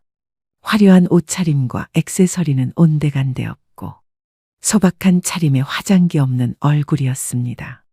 눈가에는 피로한 기색이 역력했습니다. 차를 내어주고 마주 앉았습니다. 처음에는 어색한 침묵이 흘렀습니다. 결국 수미가 먼저 입을 열었습니다. 민준이는 잘 지내요? 그래, 잘 지내. 학교도 잘 다니고 친구들도 많이 사귀었어. 다행이네요. 넌 어떻게 지냈어? 강수미는 한숨을 내쉬었습니다. 그리고 자신의 이야기를 하기 시작했습니다. 그녀가 떠나간 후의 이야기였습니다. 그때 같이 가기로 했던 그 사람, 사실 결혼한 사람이었어요. 저한테 이혼하고 함께 하자고 했는데 거짓말이었어요. 결국 한 달도 못 가서 버림받았죠. 그녀는 모든 것을 잃고 친척집에 신세를 지다가 지금은 근처 옷가게에서 일하고 있다고 했습니다. 한때 명품백을 들고 다니던 그녀가 이제는 월급을 받고 일하는 평범한 직원이 되어 있었습니다. 그렇구나. 어머니, 정말 죄송해요. 제가 어리석었어요. 눈앞에 허영에 빠져서 제 욕심 때문에 민준이까지 버렸어요. 그녀의 눈에 눈물이 맺혔습니다. 제 마음 한구석이 아파왔지만 여전히 그녀를 완전히 믿을 수는 없었습니다. 수미야, 사람은 누구나 실수할 수 있어. 하지만 중요한 건 그 실수에서 뭘 배우느냐지. 네, 저는 정말 많은 걸 깨달았어요. 행복이 돈이나 지위에 있는 게 아니라는 걸요. 그녀는 민준이를 한번 만날 수 있을지 물었습니다. 저는 그건 명수와 상의해 봐야 한다고 말했습니다. 수미는 이해한다며 고개를 끄덕였습니다. 그럼 이만 가볼게요. 그래, 잘 지내. 수미가 자리에서 일어나려는 찰나 카페 문이 열리고 민준이가 들어왔습니다. 학교를 마치고 카페에 온 것입니다. 아이는 수미를 보자마자 얼어붙었습니다. 엄마, 민준이와 수미의 예상치 못한 재회는 잠시 카페를 얼어붙게 만들었습니다. 아이는 처음에는 경계하는 눈빛으로 수미를 바라보았지만 결국 그녀에게 다가갔습니다. 수미는 아이를 꼭 안아주며 눈물을 흘렸습니다. 자세한 이야기는 카페가 한가해진 후에 하기로 했습니다. 수미는 민준이를 데리고 한쪽 테이블에 앉아 이야기를 나누었고 저는 손님들을 응대하며 가끔씩 그들을 쳐다보았습니다. 폐점 시간이 되어 미숙 씨는 먼저 돌아갔고 저는 수미와 민준이 그리고 퇴근 후 카페에 들른 명수와 함께 자리에 앉았습니다. 명수는 수미를 보고 놀랐지만 큰 감정을 드러내지 않았습니다. 그날 밤 오랜 대화 끝에 수미는 진심으로 잘못을 뉘우치고 있다는 인상을 주었습니다. 그녀는 아들에게 다시 좋은 엄마가 되고 싶다고 했습니다. 하지만 명수는 여전히 조심스러웠습니다. 상처가 너무 깊었던 것입니다. 결국 우리는 타협점을 찾았습니다. 수미는 당분간 2주에 한 번씩 민준이를 만날 수 있고 아이가 원한다면 점차 만남의 횟수를 늘려갈 수 있도록 하기로 했습니다. 수미는 그 제안에 감사해했습니다. 한 달 후 전통차 세미나에서 만났던 한 교수가 제 카페를 다시 찾아왔습니다. 그는 제가 우린 차에 감탄하며 혹시 그의 책에 제 차에 대한 이야기를 실어도 되겠냐고 물었습니다. 또한 대학에서 진행하는 한국 전통차 특강의 게스트로 초대하고 싶다고 했습니다. 처음에는 부담스러웠지만 미숙 씨의 격려로 용기를 내어 수락했습니다. 그렇게 저는 대학 강단에도 서게 되었습니다. 학생들 앞에서 40년 넘게 취미로 차를 우려온 경험과 노하우를 나누는 일은 생각보다 즐거웠습니다. 한 교수의 소개로 지역 신문에도 인터뷰가 실렸습니다. 인생이 막 73세의 차카페 창업한 할머니라는 제목의 기사였습니다. 기사가 나간 후 카페를 찾는 손님이 더 늘어났고 인근 지역 노인회에서는 제게 강연을 요청하기도 했습니다. 시니어 모델 활동도 계속했습니다. 이제는 단순한 제품 광고뿐만 아니라 시니어의 활발한 사회 활동을 장려하는 공익 광고에도 출연했습니다. 나이는 숫자에 불과하다는 메시지를 전하는 캠페인이었는데 많은 분들이 공감해 주셨습니다. 카페 다양은 개업 1주년을 맞이했습니다. 기념 행사로 작은 전시회를 열었습니다. 제가 그동안 그린 수채화 작품과 함께 미숙 씨의 도자기 작품도 전시했습니다. 손님들의 반응이 좋아 정기적인 행사로 만들기로 했습니다. 1주년 기념일 저녁, 미숙 씨가 특별한 제안을 했습니다. 영자 씨, 우리 카페를 좀 확장해 보는 건 어때요? 2층을 활용해서 문화 공간으로 만들면 어떨까 싶어요. 수채화 교실이나 다도 수업도 열 수 있고. 괜찮은 생각이네. 시니어들을 위한 문화 공간이 되면 좋겠어. 카페 2층을 리모델링하여 문화 공간으로 만드는 계획을 세웠습니다. 낮에는 차를 마시며 책을 읽을 수 있는 북카페로, 저녁에는 다양한 강좌와 모임이 열리는 공간으로 활용하기로 했습니다. 명수도 카페 일에 도움을 주기 시작했습니다. 주말에는 카페에서 의료 상담 봉사를 하기도 했습니다. 그는 이제 예전의 자신감을 되찾은 것 같았습니다. 무엇보다 민준이와의 관계가 더욱 돈독해졌습니다. 수미는 꾸준히 민준이를 만나왔고 점차 관계가 회복되어 갔습니다. 그녀는 카페 일손이 부족할 때 가끔 도와주기도 했습니다. 물론 예전의 관계로 돌아가기는 어려웠지만 적어도 서로를 존중하는 방법을 배워가고 있었습니다. 카페 개업 1주년 기념 파티가 끝난 후 저는 미숙 씨와 함께 뒷정리를 하고 있었습니다. 손님들이 모두 돌아가고 카페에는 저희 가족만 남았습니다. 명수는 피곤한 듯 소파에 누워 있었고 민준이는 한쪽에서 숙제를 하고 있었습니다. 미숙 씨가 저에게 차 한 잔을 건넸습니다. 오늘 특별히 보관해둔 상급 보이차였습니다. 영자 씨, 축하해요. 1년 전만 해도 이렇게 될 줄 누가 알았겠어요? 그러게요. 내가 이 나이에 카페 주인이 될 줄이야. 인생은 정말 예측할 수 없는 것 같아요. 때로는 가장 어두운 순간이 지나고 나서야 진짜 빛을 볼 수 있나 봐요. 미숙 씨의 말에 깊이 공감했습니다. 1년 전 며느리의 그 모욕적인 말을 듣고 제가 내린 결정은 그때는 분노와 복수심에서 비롯된 것이었습니다. 하지만 결과적으로 그 결정이 저를 새로운 삶으로 인도했습니다. 미숙 씨 덕분이에요. 미숙 씨가 없었으면 여기까지 오지 못했을 거예요. 제가 뭘요? 영자 씨 용기가 대단한 거지. 그때 민준이가 숙제를 들고 다가왔습니다. 할머니, 이거 봐요. 선생님이 숙제로 우리 가족 그림 그리기를 내줬어요. 민준이의 그림에는 할머니인 저와 아빠 명수 그리고 민준이 자신이 그려져 있었습니다. 놀랍게도 수미도 그림 한 켠에 그려져 있었습니다. 조금 떨어져 있지만 분명 그림 속 가족의 일부였습니다. 엄마는 지금 우리랑 안 살지만 그래도 가끔 만나니까 가족이잖아요. 그래서 같이 그렸어요. 괜찮죠? 그럼 당연하지. 정말 멋진 그림이구나. 명수는 아들의 그림을 보고 미소를 지었습니다. 그의 눈에 잠시 눈물이 맺혔다가 사라졌습니다. 저는 이 순간을 사진으로 남기고 싶어 휴대폰을 꺼냈습니다. 미숙 씨가 저희 가족 사진을 찍어주었습니다. 명수와 민준이 그리고 제가 함께 서서 환하게 웃는 모습이었습니다. 그 사진을 보며 문득 생각했습니다. 가족은 반드시 혈연으로만 이루어지는 것이 아니라는 것을. 진정한 가족은 서로를 존중하고 사랑하는 사람들이 모여 만들어지는 것이라는 것을. 다음 날 아침, 저는 평소보다 일찍 일어나 카페로 향했습니다. 2층 문화공간 리모델링을 위한 도면을 확인하기로 한 날이었습니다. 카페 문을 열고 들어가자 아침 햇살이 창문을 통해 쏟아져 들어왔습니다. 벽에 걸린 액자들을 바라보았습니다.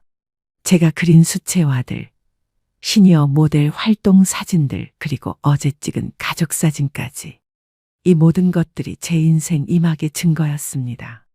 오늘도 어김없이 일찍 온 단골 손님이 들어왔습니다. 70대 후반의 할머니로 매일 아침 이곳에서 차를 마시는 분이었습니다. 할머니는 제게 늘 하시던 말씀을 또 하셨습니다.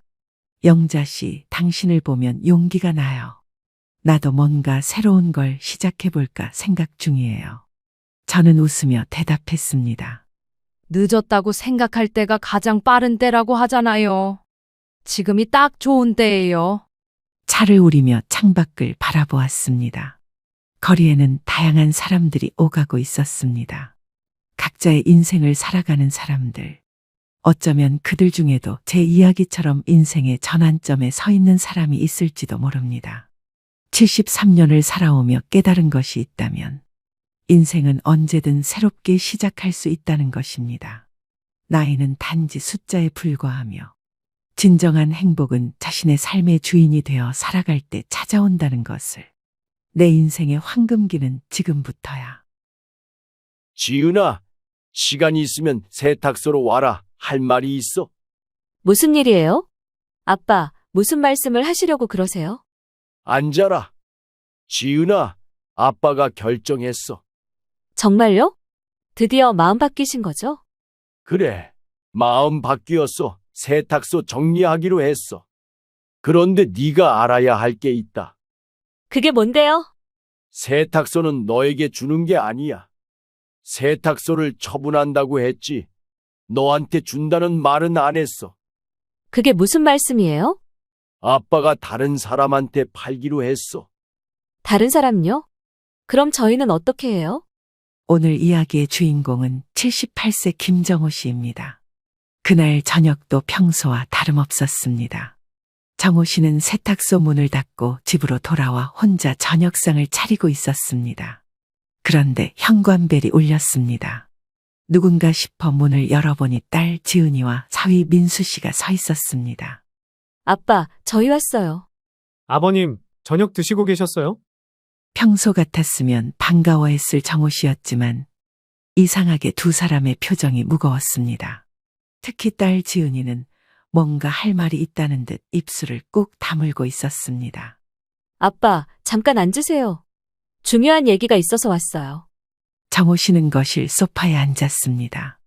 사위도 옆에 자리를 잡더니 조심스럽게 운을 뗐습니다. 아빠, 화내지 마시고 들어보세요. 정호 씨는 갑자기 불안해졌습니다.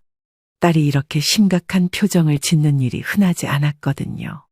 아빠, 혹시 요양원에 대해 생각해 보신 적 있으세요? 요양원, 그게 갑자기 무슨 소리니? 아빠 나이가 이제 78세잖아요. 혼자 계시는 게 저희는 너무 걱정돼요. 정호 씨는 딸의 말을 듣고 어이가 없었습니다. 아직 정정하게 세탁소도 운영하고 집안일도 혼자 다 해내고 있는데 갑자기 요양원 이야기라니요. 갑자기 그게 무슨 뚱딴지 같은 소리야. 지금까지 잘만 살아왔구만. 솔직히 말씀드리면 아빠 혼자 사시는 모습 보면 너무 안쓰러워요. 내가 지금 뭐가 불편하게 산다고 그러는 거니? 그런 게 아니라요. 저희가 알아본 요양원은 정말 좋아요. 시설도 깨끗하고 같은 또래분들도 많이 계시고요. 정호 씨는 점점 화가 났습니다. 30년 동안 혼자서도 별 탈 없이 살아왔는데 딸이 갑자기 요양원에 보내려 한다니 기가 막혔습니다. 아빠가 여기서 혼자 계시면 저희도 매일 걱정하면서 살아야 해요. 일하다가도 아빠 생각이 나서 집중이 안 돼요. 지은아, 아빠가 지금까지 너한테 짐이 됐니? 짐이 되다니요. 그런 말씀은 왜 하세요? 그러면 왜 갑자기 요양원에 보내려고 하는 거야? 미리미리 준비하는 게 좋다고 생각해서요. 나중에 갑자기 무슨 일 생기면 그때는 더 힘들잖아요. 정호 씨는 딸의 말이 납득이 되지 않았습니다. 지금까지 아무 문제 없이 살아왔는데 왜 갑자기 요양원 이야기가 나오는 건지 이해할 수 없었습니다. 아버님, 너무 기분 나빠하지 마시고요. 일단 한 번만 구경이라도 가보시는 건 어떨까요? 맞아요. 구경만 해보시고 마음에 안 드시면 다시 생각해보시면 되니까요. 나는 아직 여기서 살 수 있어. 세탁소도 운영하고 있고. 아빠, 세탁소 일도 이제 힘드시잖아요. 요즘 손님도 많이 줄었다고 하시면서요. 정호 씨는 할 말을 잃었습니다. 물론 예전만큼 손님이 많지는 않았지만 그래도 충분히 생계를 유지할 수 있는 정도였습니다. 저희도 아빠 걱정 안 하고 살고 싶어요. 네가 언제부터 내 걱정을 그렇게 끔찍하게 했다는 거야? 지금까지 살아온 것처럼 평범하게 살면 그만이야. 뭐가 그리 급해서 나를 요양원에 못 집어넣어서 안달이야? 정호 씨는 그날 밤 잠을 이루지 못했습니다. 딸의 갑작스러운 요양원 제안이 계속 머릿속을 떠나지 않았습니다. 과연 자신이 딸에게 짐이 되는 존재였을까요? 사실 정호 씨의 삶을 돌아보면 전혀 그렇지 않았습니다. 30년 전 이야기로 돌아가 보겠습니다. 정호 씨는 48세의 나이에 갑작스럽게 아내를 잃었습니다. 당시 딸 지은이는 겨우 12살이었습니다. 아내가 갑작스러운 교통사고로 세상을 떠나면서 정호 씨는 하루아침에 홀아버지가 되었습니다. 주변 사람들은 정호 씨에게 재혼을 권했습니다. 아직 젊은 나이였고 어린 딸을 혼자 키우기엔 너무 힘들 거라고 했습니다. 하지만 정호 씨는 단호했습니다. 이제 막 사춘기에 접어든 딸만 생각하기로 했습니다. 그렇게 아내를 떠나보낸 슬픔을 느낄 새도 없이 삶의 무게를 느껴야 했죠. 정호 씨는 몇 번이고 굳은 다짐을 했습니다. 지은이만 잘 키우면 돼. 다른 건 생각하지 않을 거야. 정호 씨는 그때부터 새벽 5시에 일어나 세탁소 문을 열었습니다. 밤 10시가 넘어서야 집으로 돌아오는 생활이 시작되었습니다. 하루 종일 일해도 버는 돈은 많지 않았지만 딸 하나 키우기엔 충분했습니다. 지은이가 중학교에 올라갔을 때였습니다. 친구들이 모두 학원에 다니는데 자신만 못 다닌다며 속상해했습니다. 정호 씨는 딸의 부탁을 거절한 적이 없었습니다. 영어 학원비를 마련하기 위해 일요일에도 세탁소 문을 열었습니다. 다른 아버지들처럼 딸과 놀아줄 시간은 없었지만 대신 딸이 원하는 건 무엇이든 해주려고 노력했습니다. 고등학교 때 지은이가 의대에 가고 싶다고 했을 때도 마찬가지였습니다. 정호 씨는 의대 학비가 얼마나 드는지 알고 있었습니다. 보통 집안에서는 엄두도 못 낼 돈이었습니다. 하지만 딸의 꿈을 포기시킬 수는 없었습니다. 지은이가 고3이 되자 정호 씨는 세탁소 운영 시간을 더 늘렸습니다. 새벽 4시에 일어나서 밤 12시까지 일했습니다. 주말에도 쉬지 않았습니다. 몸이 힘들어도 참았습니다. 다행히 지은이는 공부를 잘했습니다. 의대에 합격했을 때 정호 씨는 눈물을 흘렸습니다. 우리 지은이가 정말 의사가 되는구나. 하지만 기쁨도 잠시, 이제 진짜 문제가 시작되었습니다. 의대 등록금이었습니다. 1년에 몇 천만 원씩 들어가는 돈을 어떻게 마련할지 막막했습니다. 정호 씨는 그동안 모아둔 적금을 모두 해지했습니다. 그래도 부족했습니다. 결국 세탁소를 담보로 대출을 받았습니다. 정우야, 무리하지 마. 딸이 장학금 받으면 되지 않겠어? 친구 만석 씨가 걱정스럽게 말했지만 정호 씨의 마음은 굳었습니다. 내가 벌어서 보내고 싶어. 딸이 돈 걱정 없이 공부만 했으면 좋겠어. 6년 동안 정호 씨는 정말 쉬지 않고 일했습니다. 명절에도 세탁소 문을 열었습니다. 아프다고 누워본 적도 없었습니다. 오직 딸의 학비를 대기 위해서였습니다. 대학 때 지은이는 가끔 친구들과 놀러 다니고 싶다고 했습니다. 생활비가 부족하다고 했습니다. 정호 씨는 그때마다 기꺼이 돈을 보내줬습니다. 아빠, 친구들이랑 여행 가려는데 돈이 좀 필요해요. 얼마나 필요한데? 100만 원 정도요? 알았어. 내일 보내줄게. 정호 씨에게는 100만 원이 큰 돈이었습니다. 하지만 딸이 다른 친구들보다 못하게 하면서 살기는 싫었습니다. 시간이 흘러 지은 씨가 힘들었던 레지던트 생활을 끝내고 전문의 자격을 취득했습니다. 정호 씨는 그날을 평생 잊을 수 없었습니다. 30년 가까이 혼자 키운 딸이 당당하게 의사가 된 것이었습니다. 대학병원에서 근무를 시작하고 사회생활에 대한 열의를 보이던 딸이 그렇게 훌륭해 보일 수 없었습니다. 먼저 떠나보낸 아내에게도 이제는 한시름 놓는다며 하늘을 한번 쳐다볼 정도였으니까요. 지은아, 정말 수고했다. 아빠가 자랑스러워. 아빠 덕분이에요. 고마워요. 그때까지만 해도 정호 씨는 행복했습니다.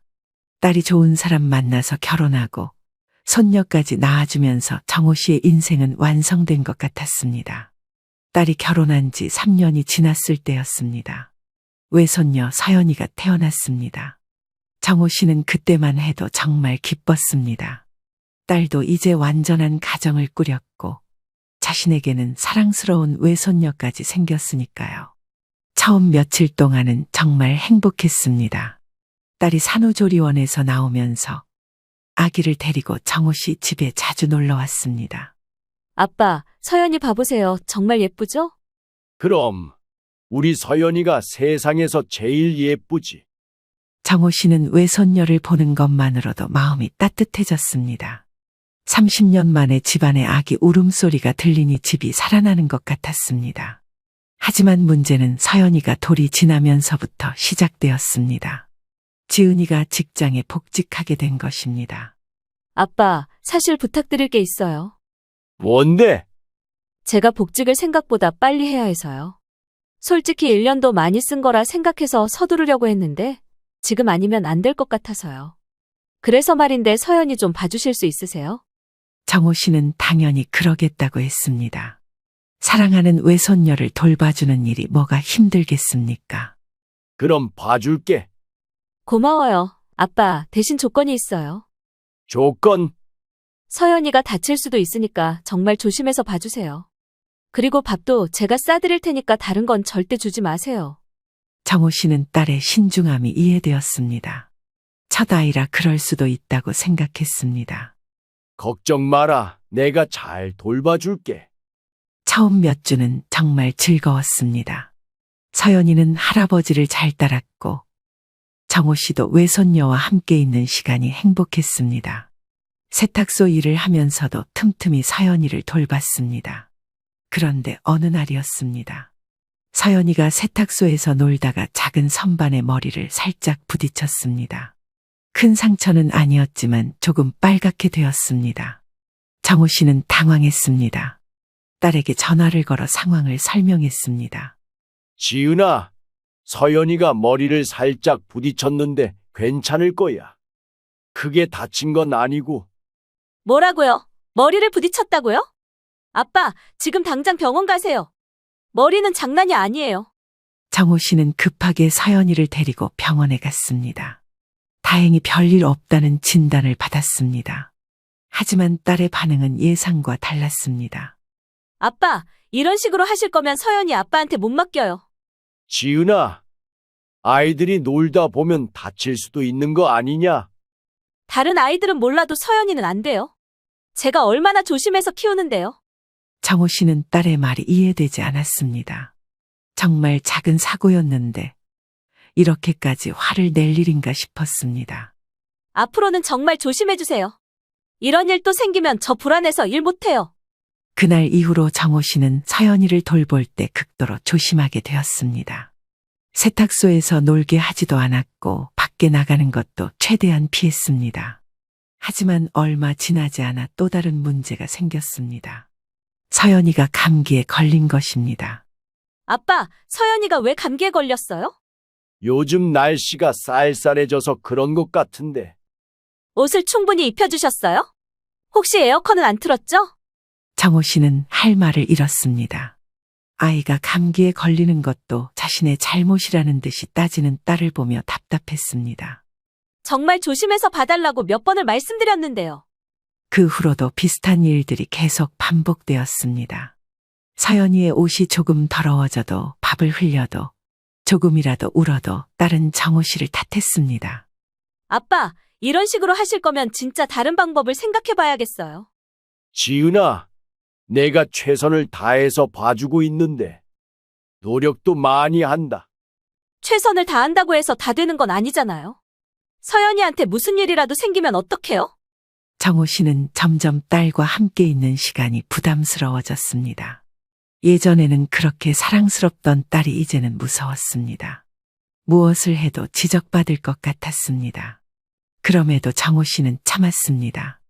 사랑하는 외손녀를 위해서 그리고 딸을 도와주기 위해서였습니다.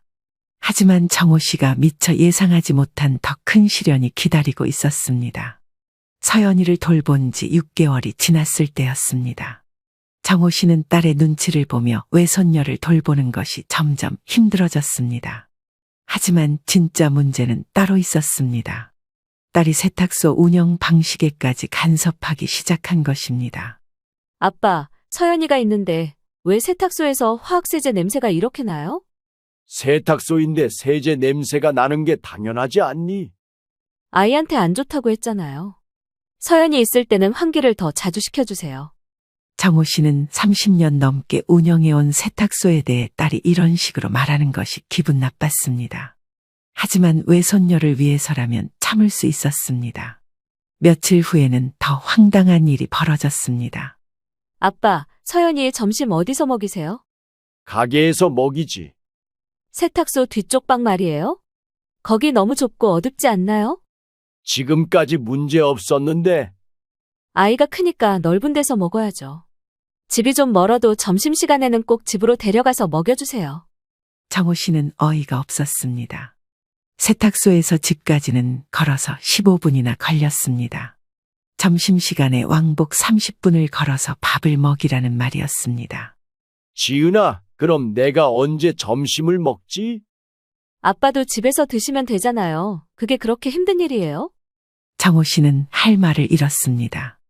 세탁소를 비우고 집에 다녀오는 동안 손님이 오면 어떻게 하라는 건지 이해할 수 없었습니다.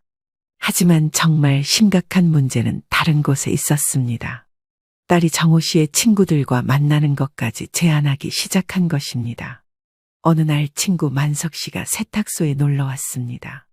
오랜만에 반가웠던 정호 씨는 서연이를 만석 씨에게 소개했습니다. 야, 정우야, 이게 외손녀구나. 정말 예쁘네. 그럼 우리 서연이가 얼마나 예쁜지 몰라. 소연아, 할아버지 친구야. 안녕? 서연이는 낯을 가려서 정호 씨 뒤에 숨었습니다. 만석 씨는 웃으면서 사탕을 하나 꺼내주었습니다. 이거 먹을래? 그때였습니다. 마침 딸이 들어왔습니다. 아빠, 뭐 하고 계세요? 아, 지은아, 내 친구 만석이 왔다. 서연아, 이리 와. 할아버지 옆에 있어. 지은이는 서연이를 자신 쪽으로 끌어당기면서 만석 씨를 쳐다봤습니다. 죄송해요. 애가 낯을 많이 가려서요. 괜찮아요. 아이들이 다 그렇죠. 그런데 만석 씨가 나간 후 딸의 반응이 예상과 달랐습니다. 아빠, 서연이 있을 때는 다른 사람들 오지 못하게 해주세요. 왜? 만석이는 나랑 오래된 친구인데. 모르는 사람이 사탕 같은 거 주면 어떡해요? 서연이가 먹으면 안 되는 건데. 만석이가 나쁜 마음으로 준 건 아니잖아. 나쁜 마음이 아니어도 안 되는 거예요. 아이 건강이 제일 중요하다고 몇 번을 말했는데 왜 이해를 못 하세요? 정호 씨는 이해할 수 없었습니다. 만석 씨는 30년 넘게 알고 지낸 친구였습니다. 그런 친구까지 서연이 때문에 못 만나게 하다니요. 그리고 서연이 있을 때는 세탁소 문도 잠그고 계세요. 누가 들어올지 모르잖아요.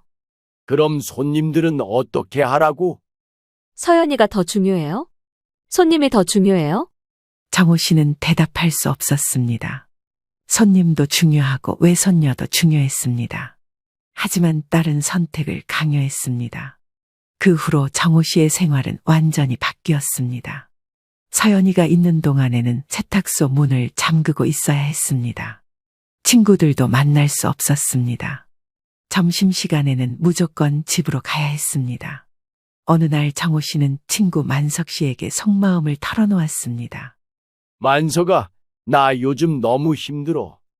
왜? 서연이 보는 게 힘들어? 애는 안 힘들어. 그런데 지은이가 너무 까다롭게 굴어. 첫 아이라 그런 거 아니겠나? 이 정도는 너무 심한 것 같아. 내가 30년 넘게 세탁소 해왔는데 이런 식으로 제한받으며 일한 적은 없어. 만석 씨는 정호 씨의 하소연을 들으며 고개를 끄덕였습니다. 그래도 참아야지. 하지만 정호 씨의 마음속에는 서서히 불만이 쌓여가고 있었습니다. 언제까지 이런 식으로 눈치를 보며 살아야 하는 건지 의문이 들기 시작했습니다. 서연이를 돌본 지 1년이 지났을 때였습니다. 정호 씨는 그동안 딸의 까다로운 요구들을 모두 참아왔습니다. 하지만 이날은 달랐습니다.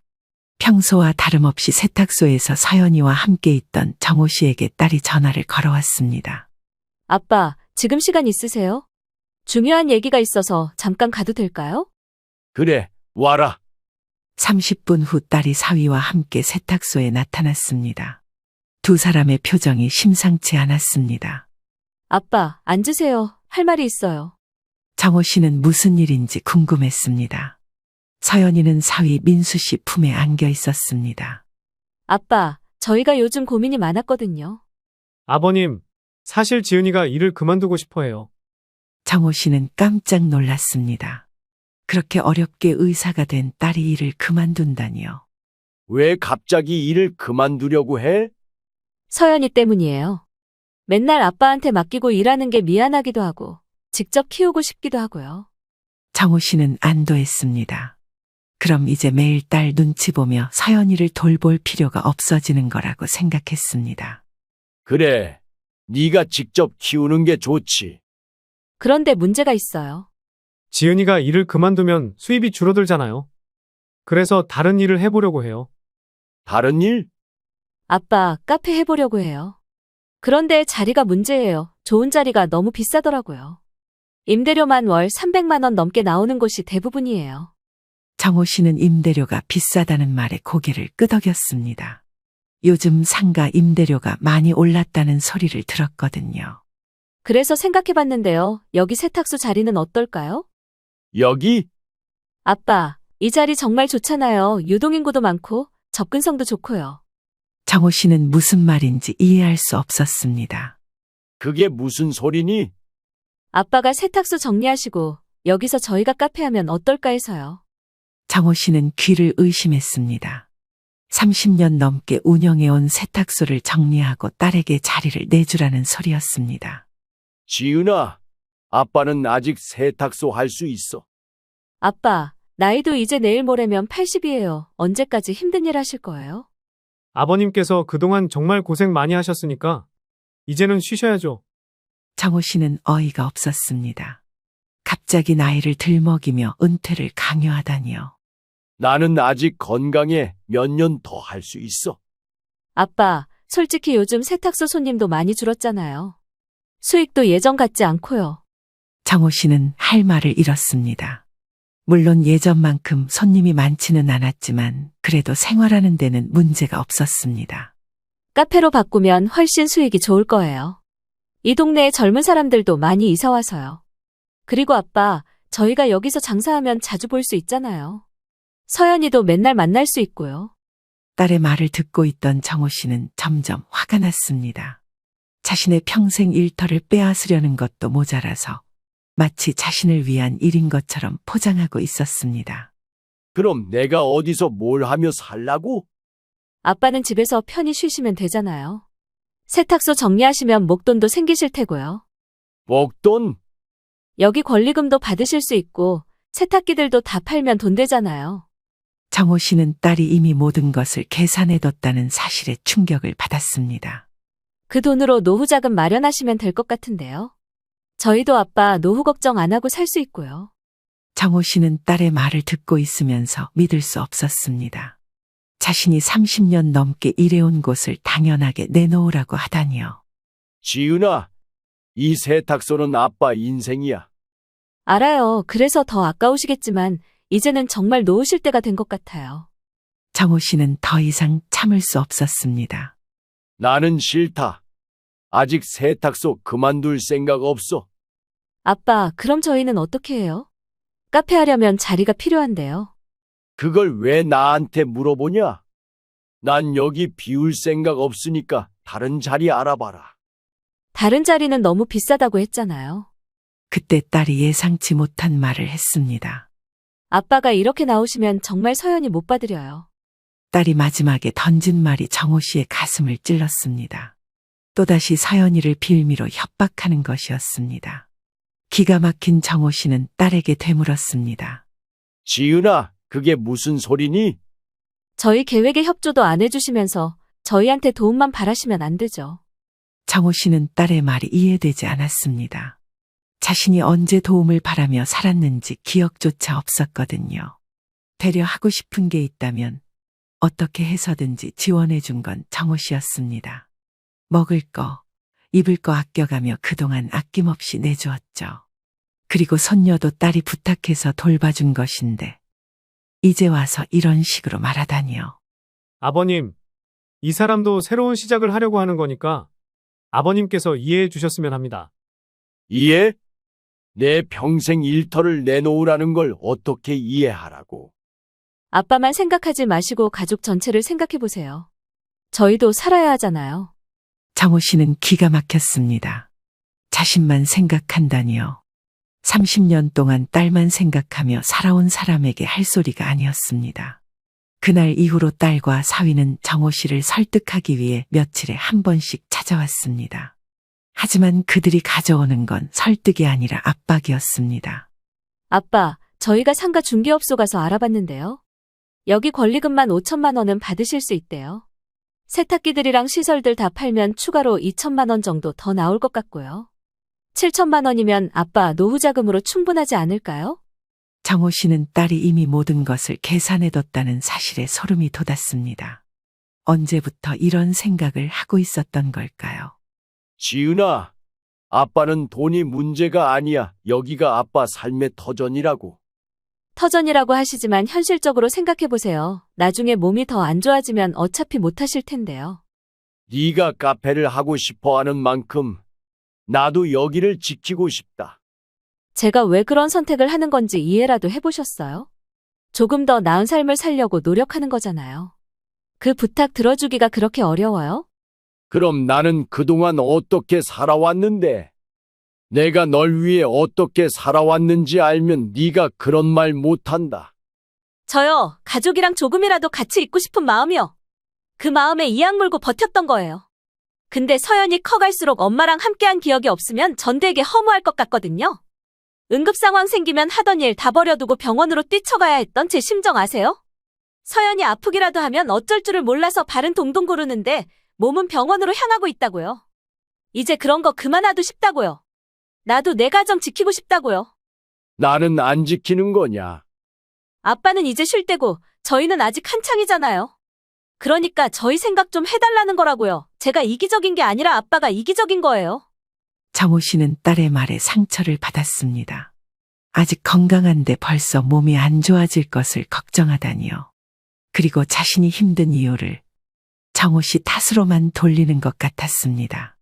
며칠 후에는 더 충격적인 일이 벌어졌습니다. 정호 씨가 서연이를 돌보고 있는데 딸이 갑자기 나타나서 아이를 데려간 것입니다. 서연아, 엄마랑 가자. 할아버지, 나 더 놀고 싶어요. 안 돼, 집에 가야 해. 정호 씨는 뭔가 이상하다고 생각했습니다.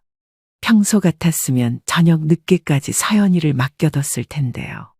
지은아, 오늘 일찍 끝나나? 아, 그냥 서연이랑 시간 좀 보내려고요. 하지만 그 다음 날부터 딸은 서연이를 데려오지 않았습니다. 처음에는 무슨 일이 있나 싶어 전화를 걸어봤습니다. 지은아, 오늘 서연이 안 데려와? 아, 오늘은 제가 볼게요. 무슨 일 있어? 특별한 일은 없고요. 그냥 좀 쉬고 싶어서요. 정호 씨는 이상했지만 딸이 쉬고 싶다니 그러라고 했습니다. 하지만 일주일이 지나도 딸은 서연이를 데려오지 않았습니다. 결국 정호 씨가 다시 전화를 걸었습니다. 지은아, 서연이 어떻게 지내? 잘 지내고 있어요. 언제 데려올 거야? 요즘 왜 애를 안 맡기는 거냐? 무슨 일 있어? 글쎄요, 별일 없어요. 그냥 같이 있고 싶어서 그런 거예요. 무슨 소리야? 네가 일해야 하잖아. 아, 당분간 휴직하기로 했어요. 정호 씨는 깜짝 놀랐습니다. 갑자기 휴직이라니요. 앞으로의 계획일 줄 알았는데 아무런 대책도 없이 휴직을 했다는 게 믿기지 않았습니다. 휴직? 왜? 서연이랑 시간 보내고 싶어서요. 그리고 아빠가 저희 카페 얘기에 반대하시니까. 차라리 제가 직접 키우는 게 낫겠더라고요. 더 이상 설명 길게 못하겠어요.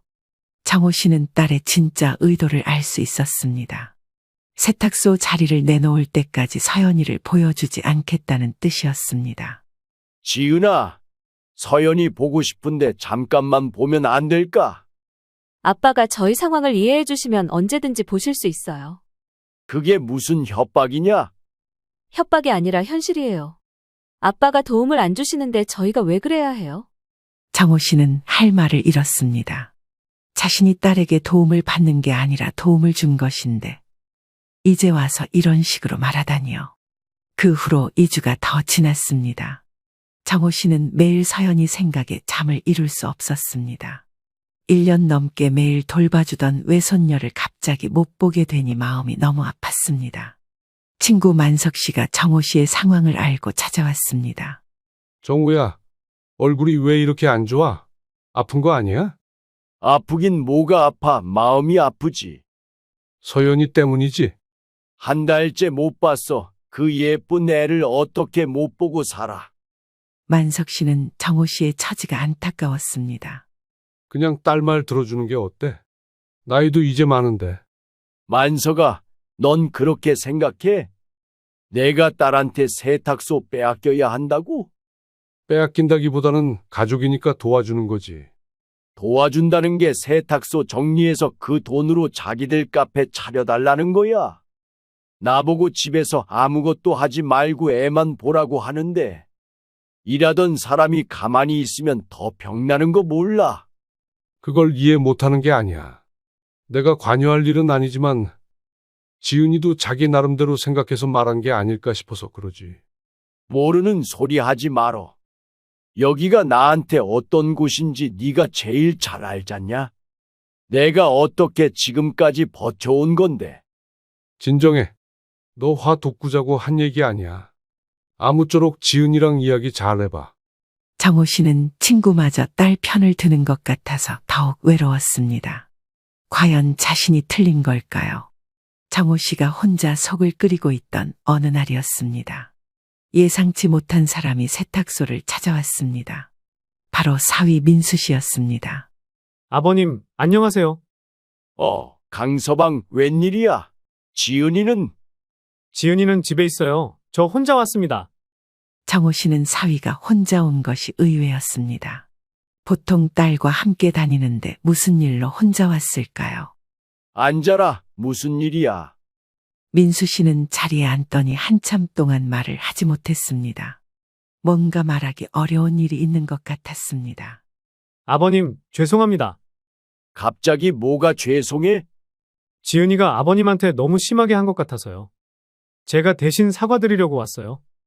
정호 씨는 사위의 예상치 못한 말에 놀랐습니다. 지금까지 민수 씨는 항상 딸 편이었는데 갑자기 이런 말을 하다니요. 무슨 소리야?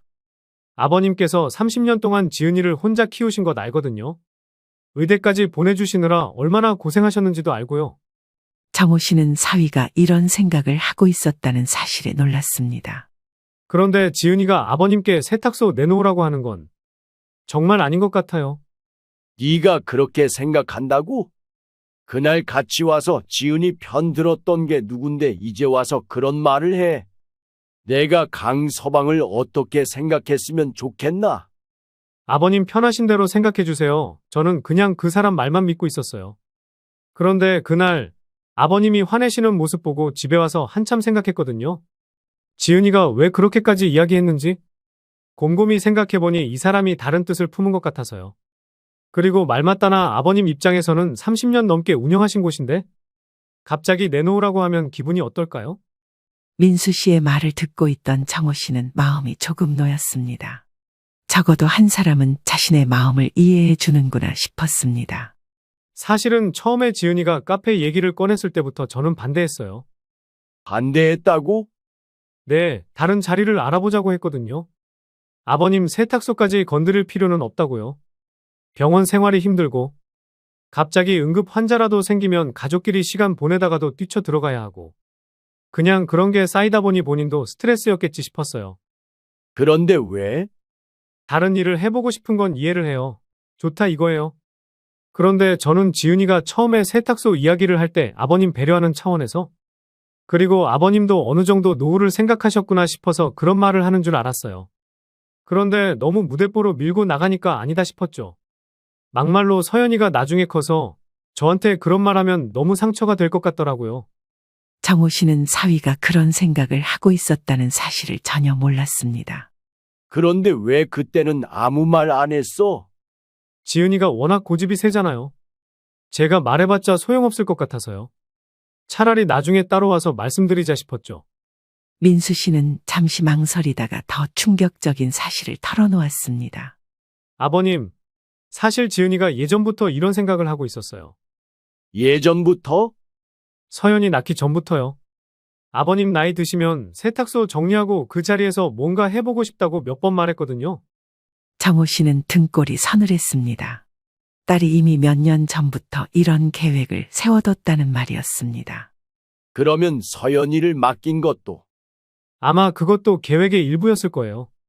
아버님께서 서연이에게 정을 붙이시면 나중에 거절하기 어려울 거라고 생각했던 것 같아요. 정호 씨는 충격을 받았습니다. 1년 넘게 손녀를 정성스럽게 돌봐준 것이 딸에게는 그냥 이용당한 것이었나요? 그리고 요즘 서연이를 안 데려오는 것도 아버님을 압박하려는 거예요. 그걸 너도 알고 있었어? 지은이가 저한테 말했거든요. 아버님이 서연이 보고 싶어서 결국 세탁소를 내놓으실 거라고요. 정호 씨는 딸의 계산된 행동에 소름이 돋았습니다. 언제부터 딸이 이렇게 냉정한 사람이 되었을까요? 민수야, 그럼 너는 왜 지금 와서 이런 얘기를 하는 거니? 양심상 더 이상 못 보겠어요. 아버님이 너무 힘들어 하시는 모습을 보니까요. 설마 하는 생각으로 시간만 보낸 게 너무 후회스럽고 아버님한테 죄송한 마음도 들고 그래요. 저도 아이 아버지로서 그렇게 하면 안 될 것 같다는 생각을 했거든요. 민수 씨는 며칠 전에 있었던 일을 털어놓았습니다. 그리고요, 이건 제가 고민하다가 말씀드리는 건데요. 어제 지은이가 친구들한테 전화하면서 하는 말을 들었거든요. 무슨 말? 아버님이 곧 세탁소 내놓으실 것 같다고, 그러면 자기가 카페 차려서 월 몇백씩 벌 수 있을 거라고 자랑하더라고요. 정호 씨는 딸이 벌써 성공을 확신하고 있다는 사실에 기가 막혔습니다. 그리고 아버님은 나이 드셨으니까 집에서 쉬시는 게 좋다고 하더라고요. 내가 쉬고 싶어서 그런다고 생각한다는 거야. 아니에요. 지은이는 처음부터 아버님 의견은 중요하게 생각하지 않았어요. 그냥 자기 계획대로 될 거라고 확신하고 있어요. 정호 씨는 30년 동안 자신이 키운 딸이 이런 사람이었다는 사실을 받아들이기 어려웠습니다. 아버님, 정말 죄송해요. 제가 지은이를 말렸어야 했는데. 아니다, 네 잘못이 아니야. 서연이 때문에 고민이 많으실 텐데 제가 틈틈이 데려와서 보여드릴게요. 지은이가 알면 너까지 힘들어질 텐데. 괜찮아요. 아버님이 서연이 할아버지인데 못 보게 하는 게 말이 안 되잖아요. 정호 씨는 사위의 마음씨에 고마웠습니다. 하지만 동시에 씁쓸했습니다. 자신의 딸보다 사위가 더 인간적이라는 사실이 말이죠. 아버님, 세탁소는 절대 내놓지 마세요. 아버님 인생인데 딸이라고 해서 뺏을 권리는 없어요. 아버님이 하고 싶은 대로 하면서 사셔야 해요. 아시겠죠? 민수 씨의 말을 들으며 정호 씨는 마음을 굳혔습니다. 더 이상 딸의 협박에 굴복하지 않기로 말이죠. 그날 밤 정호 씨는 오랜만에 깊은 잠에 들었습니다. 진실을 알고 나니 오히려 마음이 편해졌습니다. 사위 민수 씨와의 대화 이후 일주일이 지났습니다. 정호 씨는 그동안 많은 생각을 했습니다. 그리고 마침내 결심을 굳혔습니다. 어느 날 아침, 정호 씨는 조용히 부동산에 전화를 걸었습니다. 여보세요. 혹시 이 근처에 투룸 빌라 매물 있나요? 정호 씨는 세탁소 근처가 아닌 다른 동네의 부동산을 찾았습니다. 딸이 모르는 곳에서 새로 시작하고 싶었습니다.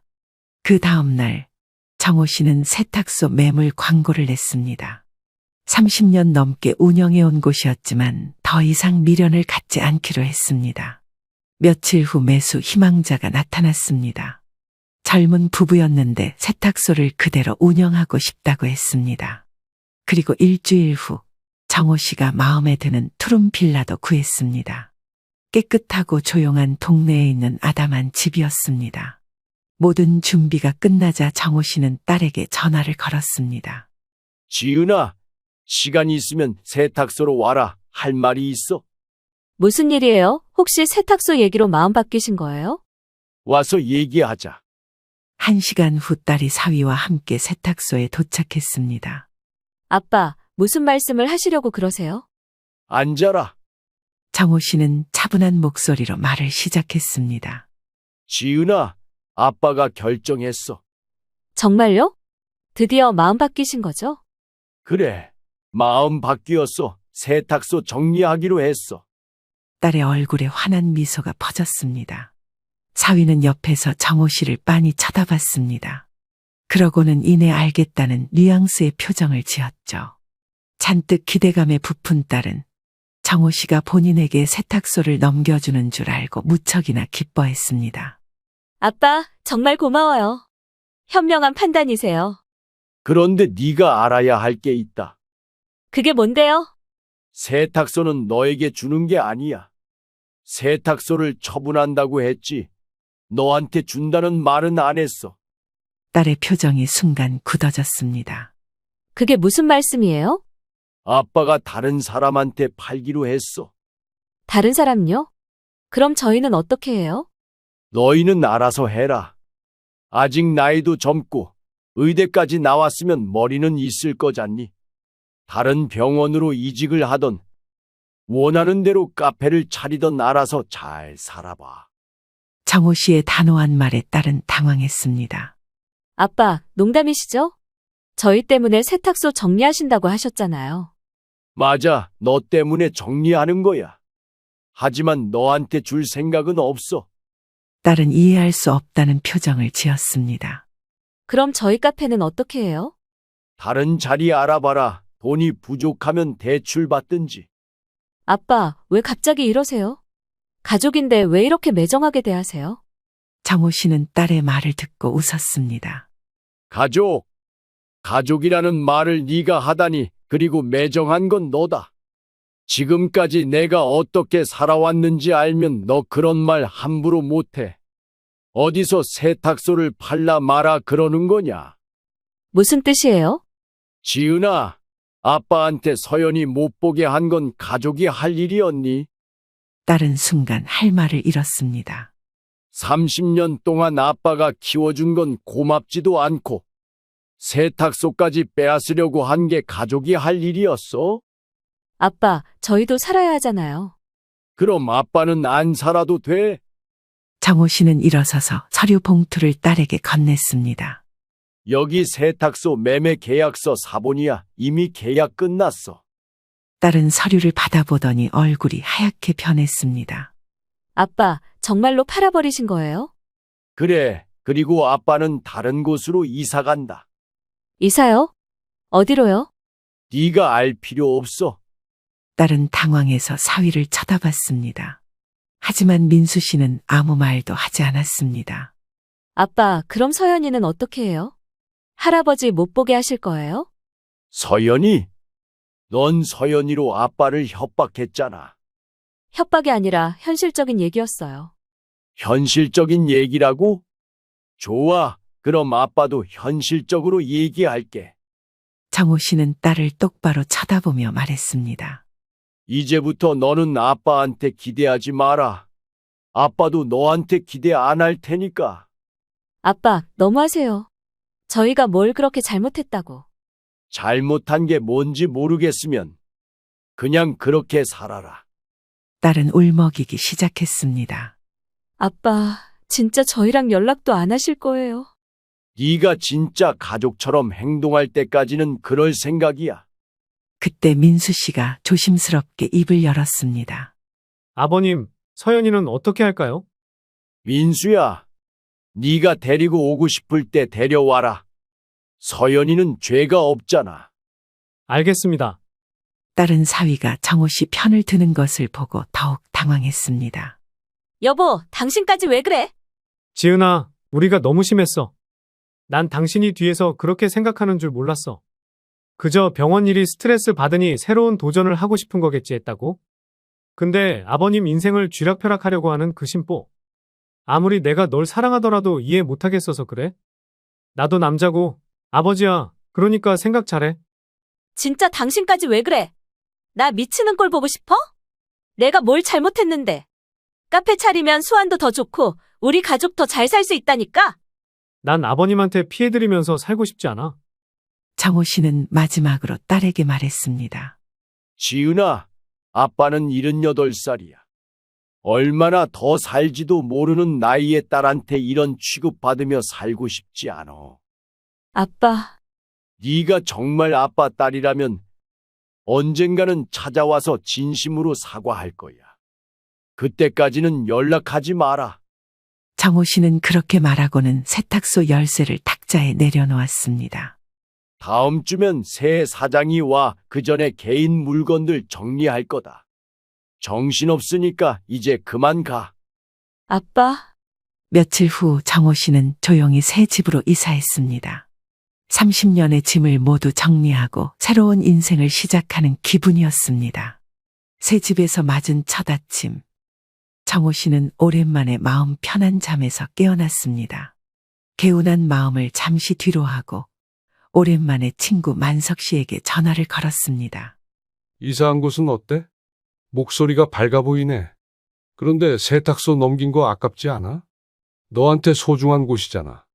어떻게 보면 지은이 말도 틀린 게 없었지. 내 욕심에 붙잡고 있었는지도 몰라. 하지만 그런 식으로 내 인생을 부정당하고 싶진 않았던 거야. 그럼 이제부터 뭐 하려고? 시간 나면 너랑 바둑도 두고 근처 산에도 가고 소주 한 잔도 하고 그래야지. 아이고, 내가 다 고맙네 그려. 그리고 세탁소 새 주인이 이제 시작한 지 얼마 안 된 사람들이라. 나보고 일주일에 한두 번씩 와서 자기들 좀 가르쳐 달래. 조금 더 배워보고 싶다나 뭐래나. 그거 참 잘된 일이구만. 그럼 점심 간단하게 먹고 우리 집으로 건너와. 오랜만에 와이프가 수육 삶는다고 하는데 너도 같이 먹자. 재수 씨가 안 귀찮으려나 모르겠네. 그런 거 생각하지 말고 그냥 와. 안 그래도 너 얼굴 한번 보고 싶어 했으니까. 잠시 뒤 정호 씨는 만석 씨네 집에 가기 위해 나갈 채비를 했습니다. 세탁소 일에 연연하고 있을 때가 엊그제 같았던지라 허전하긴 했지만 기분은 좋았습니다. 가벼워진 발걸음으로 앞으로 남은 인생도 즐겨보리라 생각했습니다. 정호 씨는 이제 그 누구도 아닌 자신만의 삶을 살기로 결정했습니다. 조금은 심심하고 허전할지 몰라도 마음만은 평안한 노후를 보낼 수 있게 된 것에 감사할 따름이었습니다. 딸과 사위 그리고 손녀까지 함께라면 더할 나위 없이 좋았겠지만 말입니다.